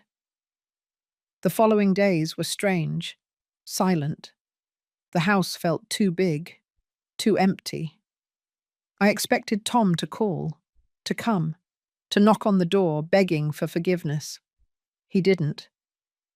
The judge had granted the temporary restraining order. Tom was prohibited from coming near me or the house. "And the mortgage?" I asked. "What's going to happen with that?" "We're working on it. We're going to prove that your son took out that mortgage fraudulently using a power you granted under emotional coercion. It won't be easy, but we have a good case." "And if the bank keeps the house anyway?" The counselor sighed. "Then we'll fight the bank too. But let's take it one step at a time, Mrs. Mary. One step at a time." 2 weeks later, I received a letter. It came in a white envelope with no return address. I opened it with trembling hands. It was from Tom. "Mum, I don't know if you'll read this. I don't know if you care what I have to say, but I need to write it. I'm sorry for everything that happened. I'm sorry for scaring you. I'm sorry for going that far. I never meant to hurt you. I was just desperate. Amy and I are separating. She's going to go live with her mum. She's taking Valerie. I don't know when I'll see my daughter again. I lost my job. I lost my wife. I'm about to lose the house I mortgaged. And the worst thing of all is that I lost my mum. I'm not asking you to forgive me. I know I don't deserve it. I just want you to know that I regret it. Everything. And I wish I could go back in time and do things differently. But I can't. So I'll just say this. Thank you for everything you did for me, for raising me, for giving me a family, for loving me even when I didn't know how to love you back. And forgive me. Forgive me for everything. Tom." I read the letter 3 times, each time with more tears in my eyes. It was a confession, an apology, a goodbye. But it wasn't enough, because words don't bring back what was lost. They don't fix what was broken. They don't heal what was wounded. I put the letter in a drawer, along with the photographs of Tom as a child, along with the memories of a son who no longer existed. And I kept moving forward. The trial took place 3 months later. It was in a small courtroom in the civil courthouse, with a judge who looked tired, and a secretary who typed everything that was said. Tom was there, alone, without a lawyer. He was representing himself because he no longer had money to pay for one. He looked bad, thin, tired, broken. I almost got up to hug him. Almost. The judge listened to both sides. Mr. Williams presented all the evidence: the power of attorney, the mortgage receipts, the photographs from the day of the belt, the testimonies. Tom only repeated over and over, "I'm sorry, I'm sorry, I'm sorry." The judge delivered the verdict a week later. The mortgage was annulled because it had been fraudulently obtained. The bank would have to bear the loss. My house was entirely back in my name. No debts, no mortgages, free. Tom was ordered to pay a fine he could never afford, and to maintain the restraining order for 2 years. I won. But it felt like a defeat, because I had won my house. But I had lost my son, and no house, no matter how beloved, is worth as much as a child, even if that child tried to destroy you. The months after the trial were the quietest of my life. Not the quiet of peace, the quiet of absence. Like when someone dies and the house is filled with that emptiness that nothing can fill. Every day I woke up expecting to hear the phone, a call from Tom, a text message, anything. But nothing came. The house was officially back in my name. Mr. Williams had handed me all the papers in order. The clean deed, no mortgages, no liens, completely mine. I should have felt relief, joy, victory, but all I felt was a hollow space in my chest that grew a little bigger every day. One afternoon in November, 2 months after the trial, Carol came to visit me. She arrived with baked goods and hot cider, as she always did when she knew I was sad. We sat at the kitchen table, that table that had seen so many conversations, so many meals, so many tears. "Have you heard anything from him?" Carol asked, although she already knew the answer. "Nothing. Absolutely nothing." "And about the baby?" I shook my head. The tears began to burn my eyes before I could stop them. Sometimes I wake up early and I think about her, about Valerie. I wonder how she is, if she's talking yet, if she's walking yet, if she remembers me. She's too young to remember, Mary. I know, and that's what hurts the most, that I'm going to be the grandmother she never knew, the grandmother who exists only in old photographs and in stories they may never tell her. Carol squeezed my hand on the table. "You did the right thing, okay?" "Because it doesn't feel like the right thing. It feels like I destroyed my own family." "You didn't destroy it, honey. It was already destroyed. You just stopped pretending it wasn't." She was right, as always, but that didn't make it hurt any less. That same week, I received an unexpected call. It was a woman's voice, young, nervous. "Mrs. Mary?" "Yes, who is this?" "I'm Carla, Amy's cousin. We met at Tom's wedding." I vaguely remembered a tall girl with glasses who had been sitting at a table in the back. She had been one of the few people who had spoken to me that night. "Yes, I remember you. What happened?" "I wanted to tell you something. About Tom and Amy." My heart started beating faster. "What happened? Are they okay? Is the baby okay?" "The baby is fine. She's with Amy at my aunt's house. But, Mrs. Mary, you need to know something." "Tell me." Carla sighed. I could feel her discomfort through the phone. "Amy is planning to move to the United States. She has a sister in Texas. She wants to take Valerie. For good." I felt the ground disappear beneath my feet. "When?" "In 2 weeks. She already bought the tickets. She's arranged everything." "And Tom?"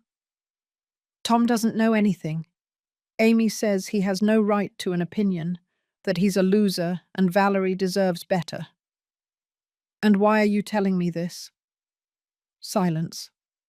Then, in a broken voice, "Because I saw how Amy treated you, Mom. Your family, you. And it wasn't right.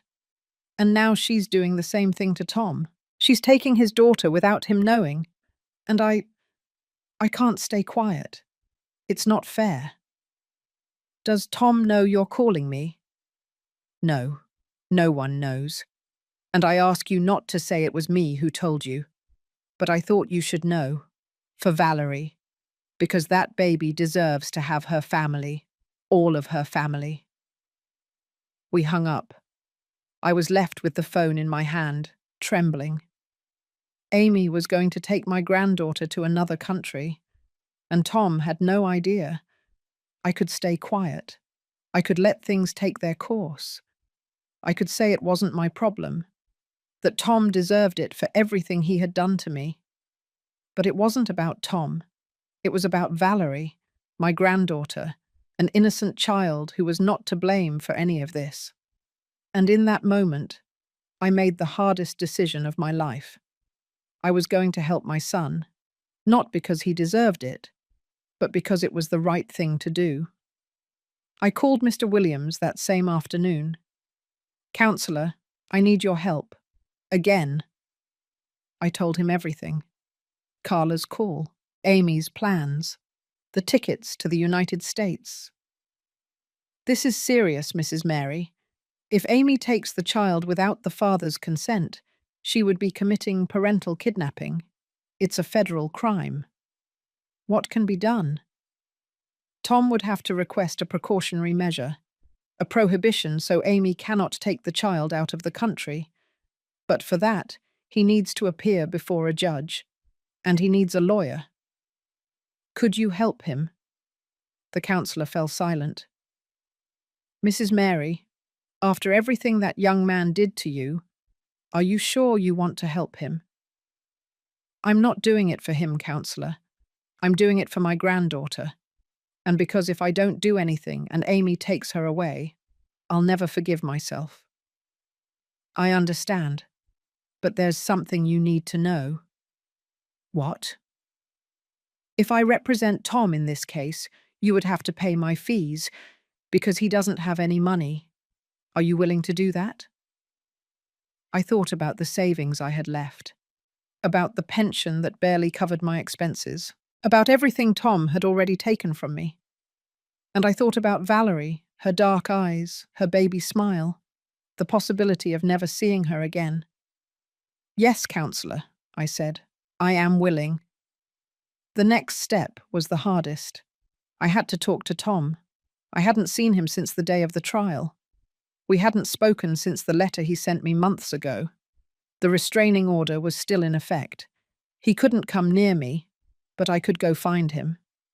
I got his address through Mr. Williams. He was living in a small apartment in a neighborhood on the other side of Los Angeles, a place I had never visited. I went on a Saturday afternoon. Carol insisted on accompanying me. "You're not going alone, Mary, not after everything that happened." I didn't argue. The building was old, with peeling paint and stairs that smelled musty. We climbed to the third floor. We knocked on the door of apartment 308. No one answered. We knocked again. Finally, we heard footsteps. The door opened, and there was Tom. But he wasn't the Tom with the belt. He wasn't the Tom from the trial. He was another version of himself, thinner, greyer, older. He was wearing an old t-shirt and pajama pants. He hadn't shaved in days. His eyes were sunken, red. When he saw me, he froze. "Mom." "Hi, son." We stared at each other for what seemed like an eternity. Two strangers who were once family. "What are you doing here?" he finally asked. "We need to talk. May I come in?" He looked at Carol, then at me. He hesitated. "Yes, of course. Come in." The apartment was tiny. A living room that was also the dining room, a narrow kitchenette. A door that led to what I assumed was the bedroom. There was no furniture, just a mattress on the floor, a plastic table, 2 folding chairs. "Sorry for the mess," Tom said, quickly picking up some empty beer cans. I wasn't expecting visitors. We sat in the folding chairs. Tom remained standing, leaning against the wall, with his arms crossed. "How did you find me?" he asked. "It doesn't matter how. What matters is why I'm here." "Why?" "Because I need to tell you something. About Amy and about Valerie." I saw his body tense up. "What's wrong with them? Are they okay?" "They're fine, but they won't be for long if you don't do something." I told him everything. Carla's call, the plans to go to the United States, the purchased tickets, the departure date. With every word I said, I saw Tom crumble. He slid down the wall until he was sitting on the floor. He covered his face with his hands. "She can't do that," he whispered. "She can't take my daughter away from me." "She can, and she will, unless you act now." "How? I don't have money. I don't have a lawyer. I don't have anything." "I have a lawyer, and he's willing to help you." Tom lifted his head. He looked at me with those eyes that were once a child's. "Why?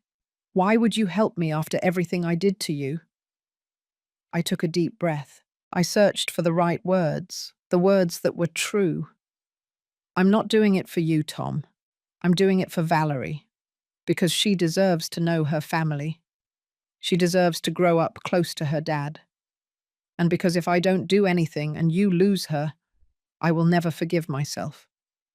Not because you're my son, but because she is my granddaughter. And the mistakes you made shouldn't cost her her future." Tom started to cry soundlessly, just tears rolling down his face and falling onto the dirty floor of the apartment. "I'm sorry, Mum. I am so sorry." "I know, son. I know. I don't know how to fix this. I don't know how to fix myself." "One step at a time. First, we'll fight for Valerie. Then, we'll see what comes next." Carol, who had remained silent the entire time, spoke for the first time. "Young man, your mother is doing something very few people would do. She is putting you above her own pain. Don't let her down again. Do you hear me? Don't let her down." Tom nodded. He wiped his face with the back of his hand. "I won't. I promise, Mum. This time, I won't." I didn't answer, because Tom's promises no longer meant anything to me, only actions, only what he did from now on. Mr. Williams filed the request for the precautionary measure the next day, Monday morning, with documents, evidence, and testimonies. On Tuesday, a family judge granted a temporary order prohibiting Amy from taking the minor out of the country until the custody situation was resolved. On Wednesday, when Amy tried to board the flight to Texas with Valerie in her arms, immigration agents stopped her at the airport. Carla called me that same afternoon. "You did it, Mrs. Mary. Amy is furious. She says you and Tom ruined her life." "But Valerie didn't leave. She's staying here." I hung up the phone and cried, not out of sadness, but out of relief. My granddaughter wasn't going to grow up in another country. She wasn't going to be lost forever. There was still a possibility. 3 days later, Tom came to visit me. He knocked on the door. He didn't walk in without permission like before. He waited for me to open it. "Hello, Mum." "Hello, son. Can I come in?" I hesitated. Part of me was still afraid. I still remembered the belt. I still felt the betrayal. But another part of me saw the man in front of me, not the one who had threatened me, but the one who had just lost everything and was trying to rebuild himself. "Come in." We went into the living room. We sat in the same places where we had talked so many times when he was a child, when I believed that nothing bad could happen. "Thank you, Mum, for what you did." "I already told you I didn't do it for you." "I know. But still, Thank you, because you could have stayed quiet. You could have let Amy take her, and no one would have blamed you. I would have blamed myself. That makes you a better person than me. I didn't deny it, because it was true. What happens now? I asked. We're going to fight for custody. Mr. Williams says I have a good chance. Amy has a history of irresponsible spending. She tried to run away with the child. And well, I'm trying to get my act together. How? I got a job at a warehouse. It's not much, but it's honest. I'm going to therapy, one that the state offers for free. And I'm trying to be the man Dad wanted me to be. His words hit me deep, because for the first time in years, they sounded sincere, not manipulative, not desperate, sincere. I'm glad, son. I know I can't ask you to forgive me. I know what I did is unforgivable. But I want you to know that I'm going to spend the rest of my life trying to be worthy of what you did for me, of what you always did for me. Don't do it for me, Tom. Do it for yourself, and for Valerie. He nodded. He stood up to leave. At the door, he turned one last time. Do you think someday we can be a family again? I thought about that question, about everything it implied, about everything that had been broken, about everything that maybe, just maybe, could be repaired with time and effort. I don't know, son, but I know the path begins with the truth, and the truth is that you hurt me, a lot, and that's not forgotten overnight. I understand, but I also know that you are my son, and a part of me will always love you, even if it hurts, even if it's complicated, even if we never go back to being what we were. That's more than I deserve. Probably, but that's a mother's love. It's not always fair. It's just real. He left, and I was left in the living room, looking at the closed door, wondering if I had done the right thing. The answer didn't come that night, or the next, or the one after that. But with time, I started to understand something. Doing the right thing doesn't mean it hurts less. It means you can live with yourself afterward. And that, at the end of the day, was the only thing that really mattered. Time is a strange thing. Sometimes it goes too fast, sometimes too slow, and sometimes it just passes, doing its silent work of revealing who we truly are. A year passed. A year since the day of the belt, a year since the trial, a year since my life split in two, the before and the after. In that year, I learned something no one teaches you when you're young, that life always collects its debts. Not in the way we expect, not with the drama we imagine, but silently, inevitably, like water that slowly wears away stone. I heard about Amy through Carla, who continued to call me occasionally to tell me things, not for gossip, but because, according to her, someone had to know the truth. After she was prevented from leaving for the United States, Amy stayed living with her mum, in that big house in a fancy neighborhood where she had always boasted she grew up with every comfort. But the comforts quickly ran out. Amy's mum, Mrs. Patricia, turned out to be very different from what Amy had told everyone. She wasn't the rich, generous woman Amy painted. She was a bitter, controlling woman who threw every dollar she spent in her face, every plate of food she ate, every bit of space she occupied in the house. My aunt keeps her on a short leash, Carla told me in one of our calls. She sets her hours, makes her clean, yells at her in front of Valerie. It's as if she wants to collect for all the years Amy acted like a princess. And what does Amy say? Nothing. What can she say? She doesn't have a job. She doesn't have money. She has nowhere to go. She's trapped. The same word Amy used to describe how she felt about me when she was pretending to be nice. Now she was the one who was trapped. Life has a way of returning things. One Saturday afternoon, 6 months after all the airport scandal, I ran into Amy at the grocery store. I didn't recognize her at first. She was in the discount aisle, comparing prices of generic detergents, with Valerie in a well-used stroller. Her hair was pulled back in a messy ponytail, no makeup, wearing an old sweatshirt and worn-out jeans. She no longer had long, painted nails. They were short, unpainted, with damaged cuticles. She looked tired, old, even though she was only 30 years old. When our eyes met, I saw something in her eyes. Not hatred, not rage, something worse. Shame. She quickly looked away, grabbed the cheapest detergent without even looking at it, and pushed the cart in the opposite direction. But Valerie saw me, and even though she didn't know who I was, she reached out her little hands toward me. "Hi," she said, with that baby voice that breaks your heart. Amy stopped, frozen.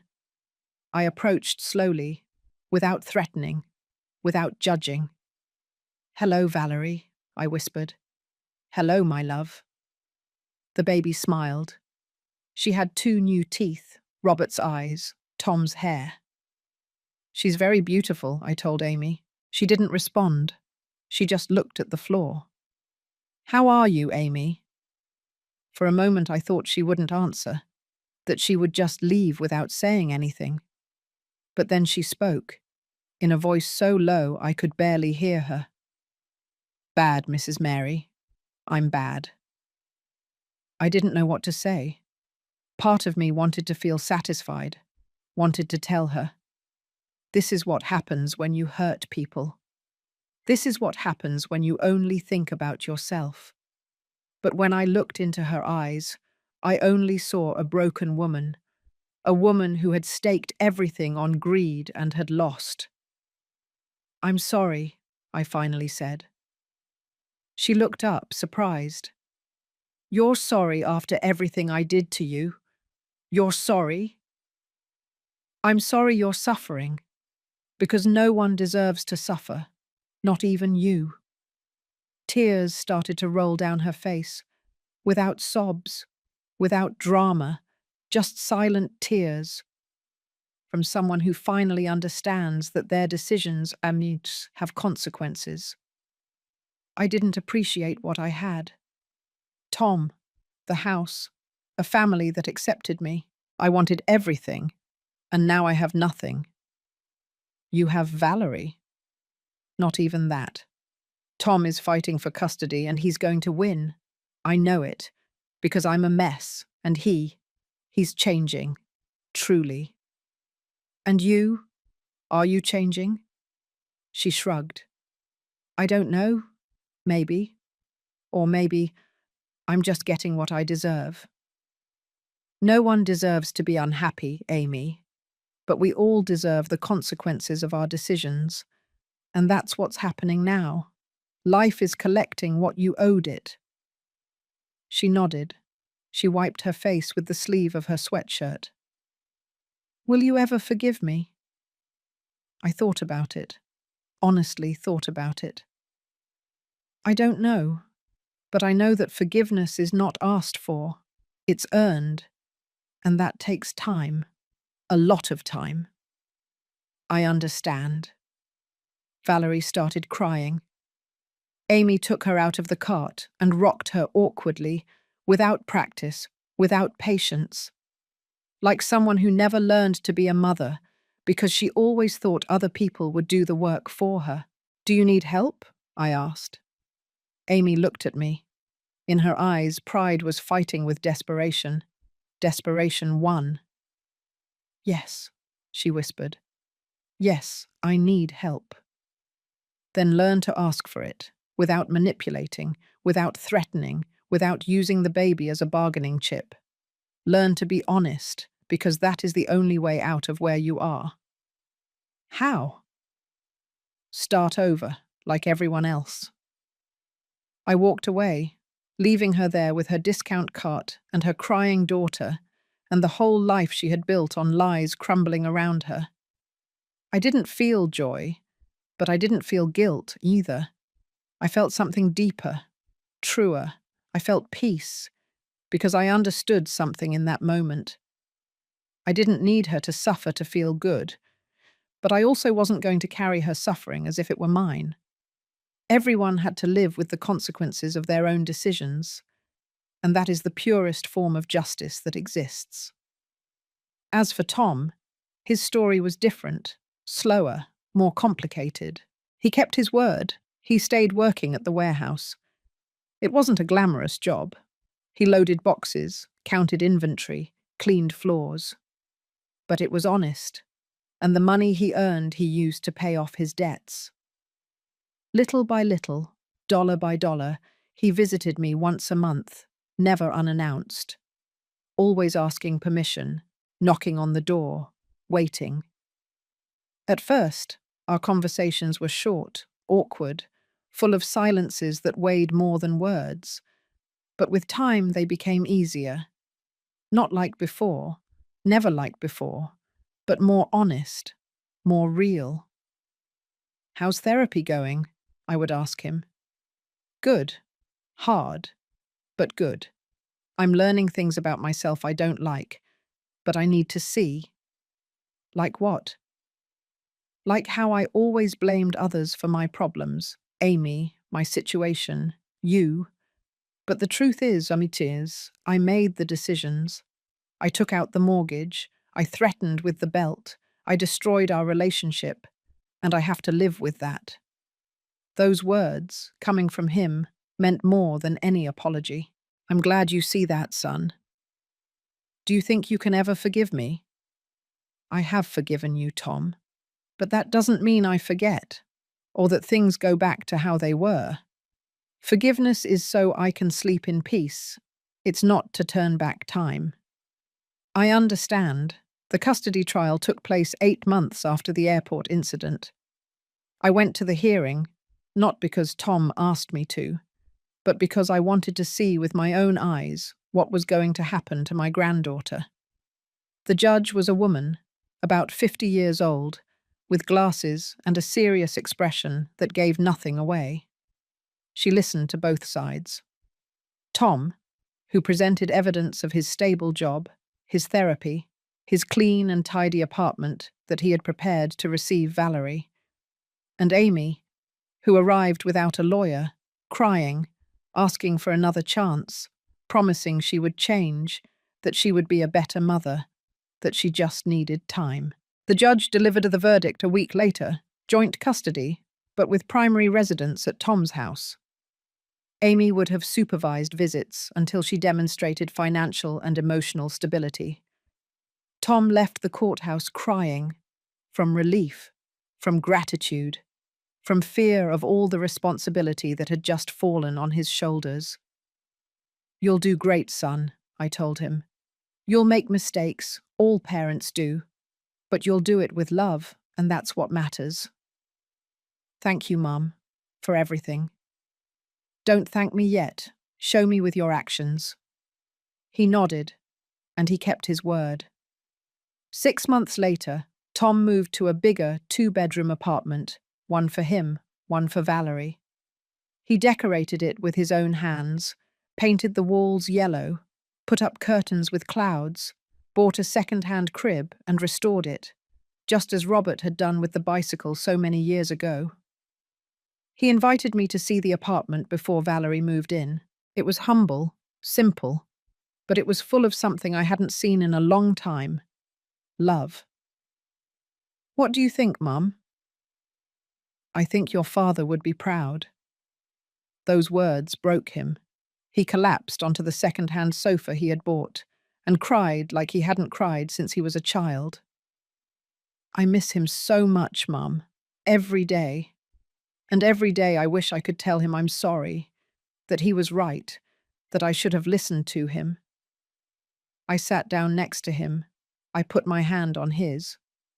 "He knows, my son. Wherever he is, he knows." "You think so?" "I'm sure of it." As for Amy, Life continued to collect its debts.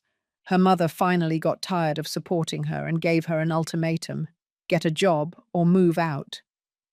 Amy got a job at a coffee shop, doing what she had always despised, serving others. At first, she hated it. Carla told me she complained all the time, cried on her breaks, felt that life was unfair to her. But little by little, something changed. She started arriving early, doing her job without complaining, saving every dollar she earned. After a year, she had saved enough to rent a room, small, in a distant neighborhood, but hers. And with that room came something else: dignity. I saw her one more time, almost 2 years after our encounter at the grocery store, this time at the family court, during one of the supervised visits with Valerie. She looked different. Not like the Amy at the wedding, but not like the destroyed Amy at the grocery store either. She looked like someone who had finally understood all that life owes you nothing, that everything you have to earn, and that honest work, even if it hurts, ultimately gives you something no shortcut can: self-respect. We didn't speak. We just looked at each other from afar. And in that look, there was something like understanding. We weren't friends, we never would be, but we were no longer enemies. We were two women who had been through the storm and had survived, each in her own way. And me, how was I? I was fine. Not perfect. Not without scars.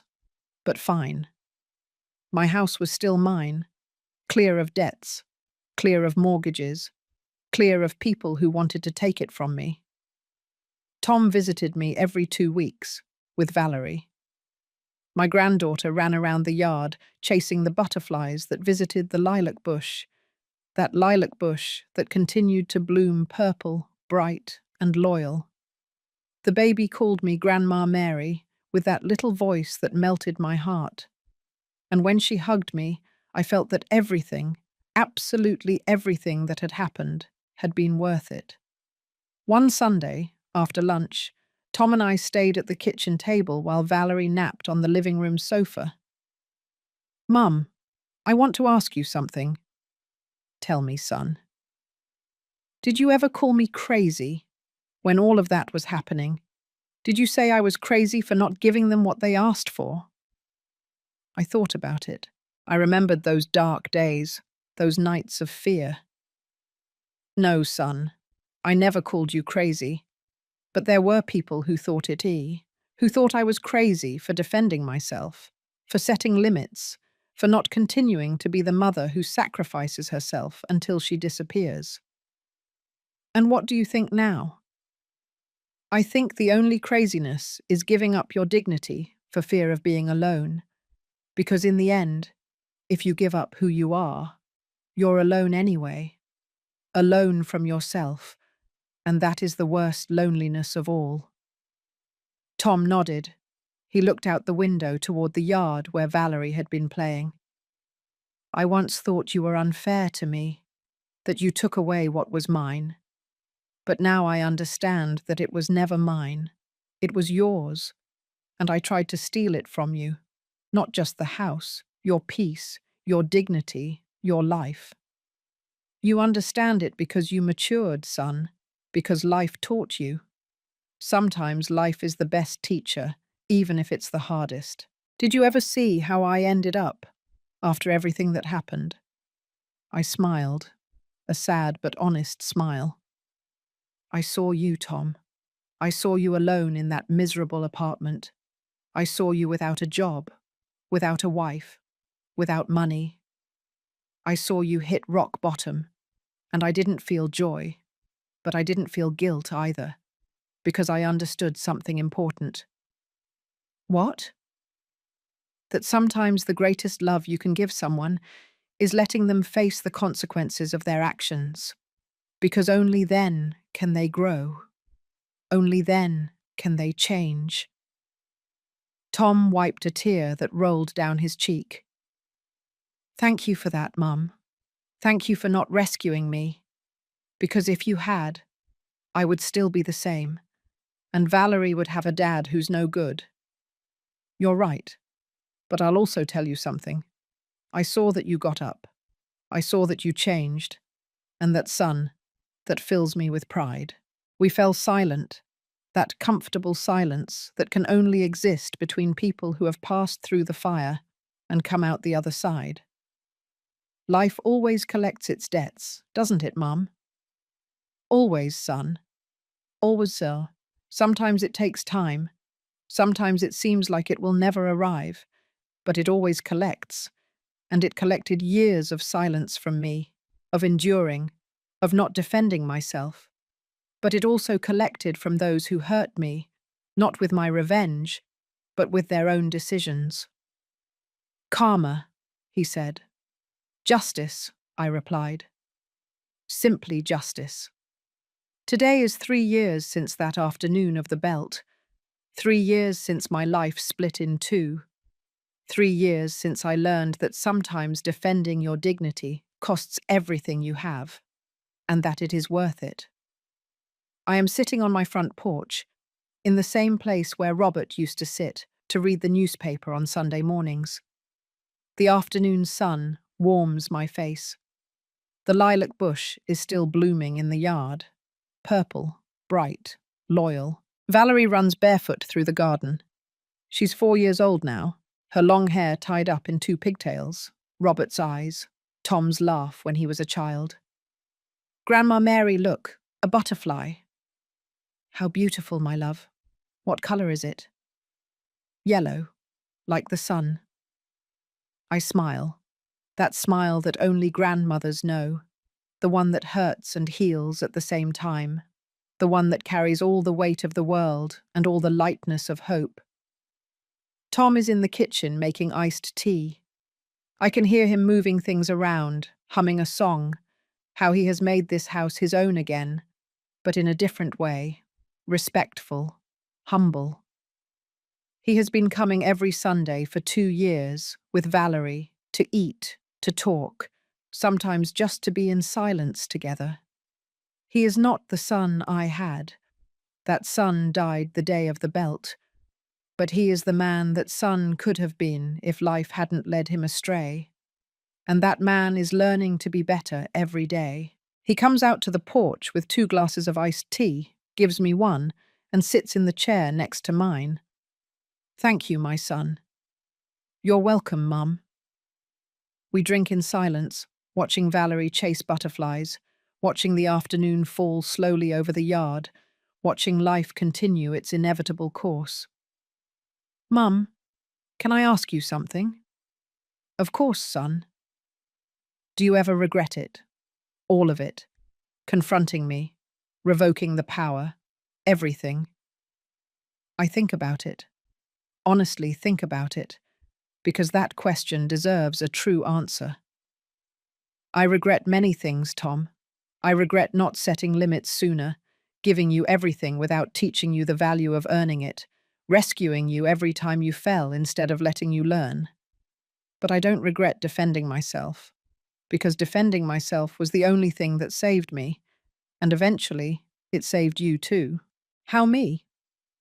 Because if I had given you the house, if I had signed that second power of attorney, if I had continued to be your lifesaver every time you sank, you would never have learned to swim, you would never have hit rock bottom, you would never have had to look in the mirror and ask yourself who you really were, and you would never have changed.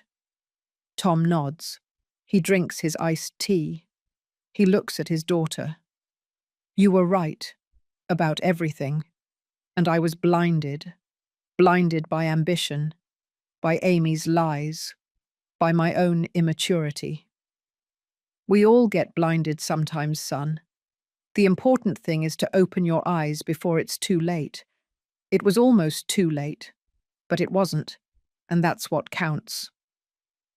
Valerie runs toward us with her hands full of flowers she picked from the garden. For you, Grandma. They're pretty like you. I take the flowers, small, bruised by her little hands, but beautiful anyway. Thank you, my darling. They're the prettiest flowers I've ever received in my life. Prettier than your dad's. I look at Tom. He smiles. As pretty as your dad's when he was a little boy, and he used to bring me flowers from the neighbour's garden without permission. Valerie laughs, that crystal clear laugh only children have, and runs back to the garden. Did you tell her that story? Tom asks. Of course. Kids need to know that their parents were kids too. They made mistakes too. They learned Oljan too. Are you ever going to tell her what happened between us? I think about it. When she's older, when she can understand, when she needs to know that families aren't perfect, that people make mistakes, but that they can also change, and that true love isn't the kind that never breaks. It's the kind that breaks and still finds a way to keep existing, different, but real. Tom wipes a tear. I love you, Mum, and I'm so sorry I hurt you. I know, son. I know. That night, after Tom and Valerie leave, I stay alone in the house, like every night, as I have been for 3 years. But I no longer feel lonely, because I understood something fundamental. Being alone and feeling lonely are completely different things. I am alone because I chose to set limits, because I chose my dignity over the comfort of pretending everything was fine, because I chose to face the storm instead of hiding from it. But I don't feel lonely, because I have my house, my peace, my integrity, my granddaughter who visits me, my son who is learning, my life that is finally mine, and that at the end of the day is all a person needs. I receive an unexpected call on a Tuesday afternoon. It's Amy. We haven't spoken directly in almost 2 years. I've only seen her from afar during Valerie's exchanges at the courthouse. Mrs. Mary, can I talk to you? Of course, Amy. Tell me. Silence, nervous breathing.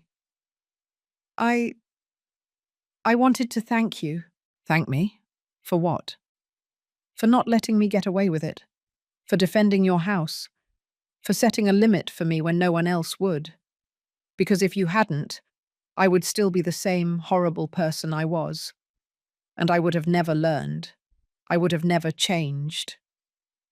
Her words surprise me, not for what they say, but for how genuine they sound. And have you changed, Amy? I'm trying. I'm still working at the coffee shop. I saved up for a pastry course. I want to open my own business someday. Something small, but mine. Earned with my own effort. I'm happy for you. And I'm going to therapy, just like Tom. I'm learning to be a better mum for Valerie. To not use money as a substitute for love. To be present. Not perfect, but present. That's what children need. Not perfection. Presence. Mrs. Mary, I know I'll never be able to make up for everything I did to you. I know we'll never be family in the traditional sense. But I want you to know that I respect you, and that if my daughter grows up to be even half as strong as you, I'll consider myself successful. I don't know what to say. The words get stuck in my throat. Thank you, Amy. That means a lot. Do you think someday we could, I don't know, get coffee, talk, not as enemies, but as 2 women who went through the same thing and survived? I think about it, and I surprise myself when I say, yes, I think we can, someday when we're ready. Thank you, Mrs. Mary, for everything, for being the mirror where I had to look at myself, even if I didn't like what I saw. We hung up, and I was left sitting in my living room, looking at the walls of my house, thinking about how strange life is, about how the people who hurt us the most are sometimes the ones who learn the most from us, and about how pain, when processed correctly, can turn into wisdom.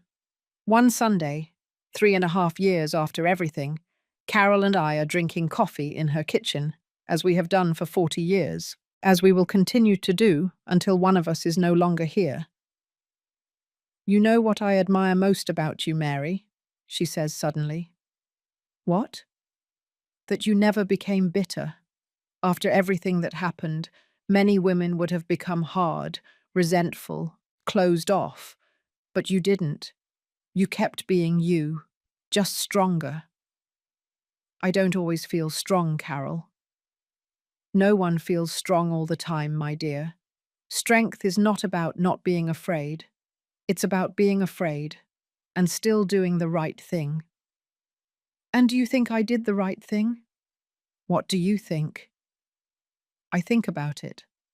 I think about the whole journey, everything lost, everything gained. I think I did the only thing I could do, and that has to be enough. Carol smiles, that wise smile of someone who has lived too much and seen too much. That's not just enough, Mary, it's everything. Today, as I write this in my journal, as I leave these words as a testimony of what I lived, I think about all the women who are going through the same thing I went through. The women who are being manipulated by their children, by their partners, by their family. The women who are giving and giving until they have nothing left. The women who are afraid to set limits because they fear being left alone. And I want to tell them something. It's better to be alone than to be accompanied by people who destroy you. It's better to lose everything than to lose your dignity. It's better to face the storm than to live under the shadow of constant threat.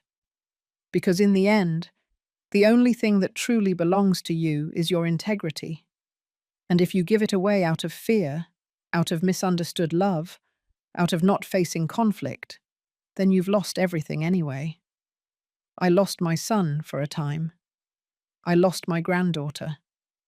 I lost the fantasy of the perfect family that never existed, but I gained something more valuable. I gained my self-respect. I gained the peace of sleeping, knowing that I did not betray my principles. I gained the strength of knowing that I can survive anything. And eventually, I gained back a more honest version of my family. Not perfect, not without scars, but real. Valerie just walked into the living room. She climbs onto my lap with a storybook. Grandma, read to me. Of course, my love. Which one do you want? The one about the brave princess. I smile. Because life has these ironies. I open the book. It's the story of a princess who has to face a dragon, not so a prince can save her, but to save herself. Once upon a time, there was a princess who lived in a beautiful castle, I begin to read. But one day, she discovered that the dragon threatening her didn't live outside the castle. It lived inside, and it was much harder to defeat. Did she defeat it? Valerie asks. Yes, my love. She defeated it. Not with a sword, but with something more powerful. What? With the truth, and with the decision to stop being afraid. Valerie looks at me with those enormous eyes that absorb everything. Did you defeat a dragon too, Grandma? My voice breaks a little. Yes, my darling, I defeated a dragon too. And how did you do it? The same way the princess did, with the truth, and by letting go of fear. And were you happy afterward? I look out the window. The sun is setting over the yard. The lilac bush is still blooming. Tom is in the kitchen preparing dinner. The house smells of chili and cornbread. I breathe. Yes, my love, I was happy. Not always, not perfectly, but I was happy because I was finally free. Valerie smiles and snuggles against my chest. I want to be brave like you too, Grandma. You already are, my darling, you already are. If my story helps just one woman open her eyes, it will have been worth it. If my pain serves for someone else to set limits before it's too late, it will have made sense. If my experience gives strength to another grandmother, another mother, another woman who is being manipulated by those she should love, then every tear I shed will have watered something good, because life always collects its debts. Always. Not with our revenge, but with its own consequences. And in the end, the only thing that remains is the truth of who we are, of what we did, of what we chose to defend. I chose to defend myself, and I don't regret it. Because in that terrible moment, when my son raised the belt, when my daughter-in-law laughed, when I thought I had lost everything, someone rang the doorbell. And that someone was life itself, reminding me that I wasn't alone, that I was never alone, that there is always a way out when you have the courage to look for it.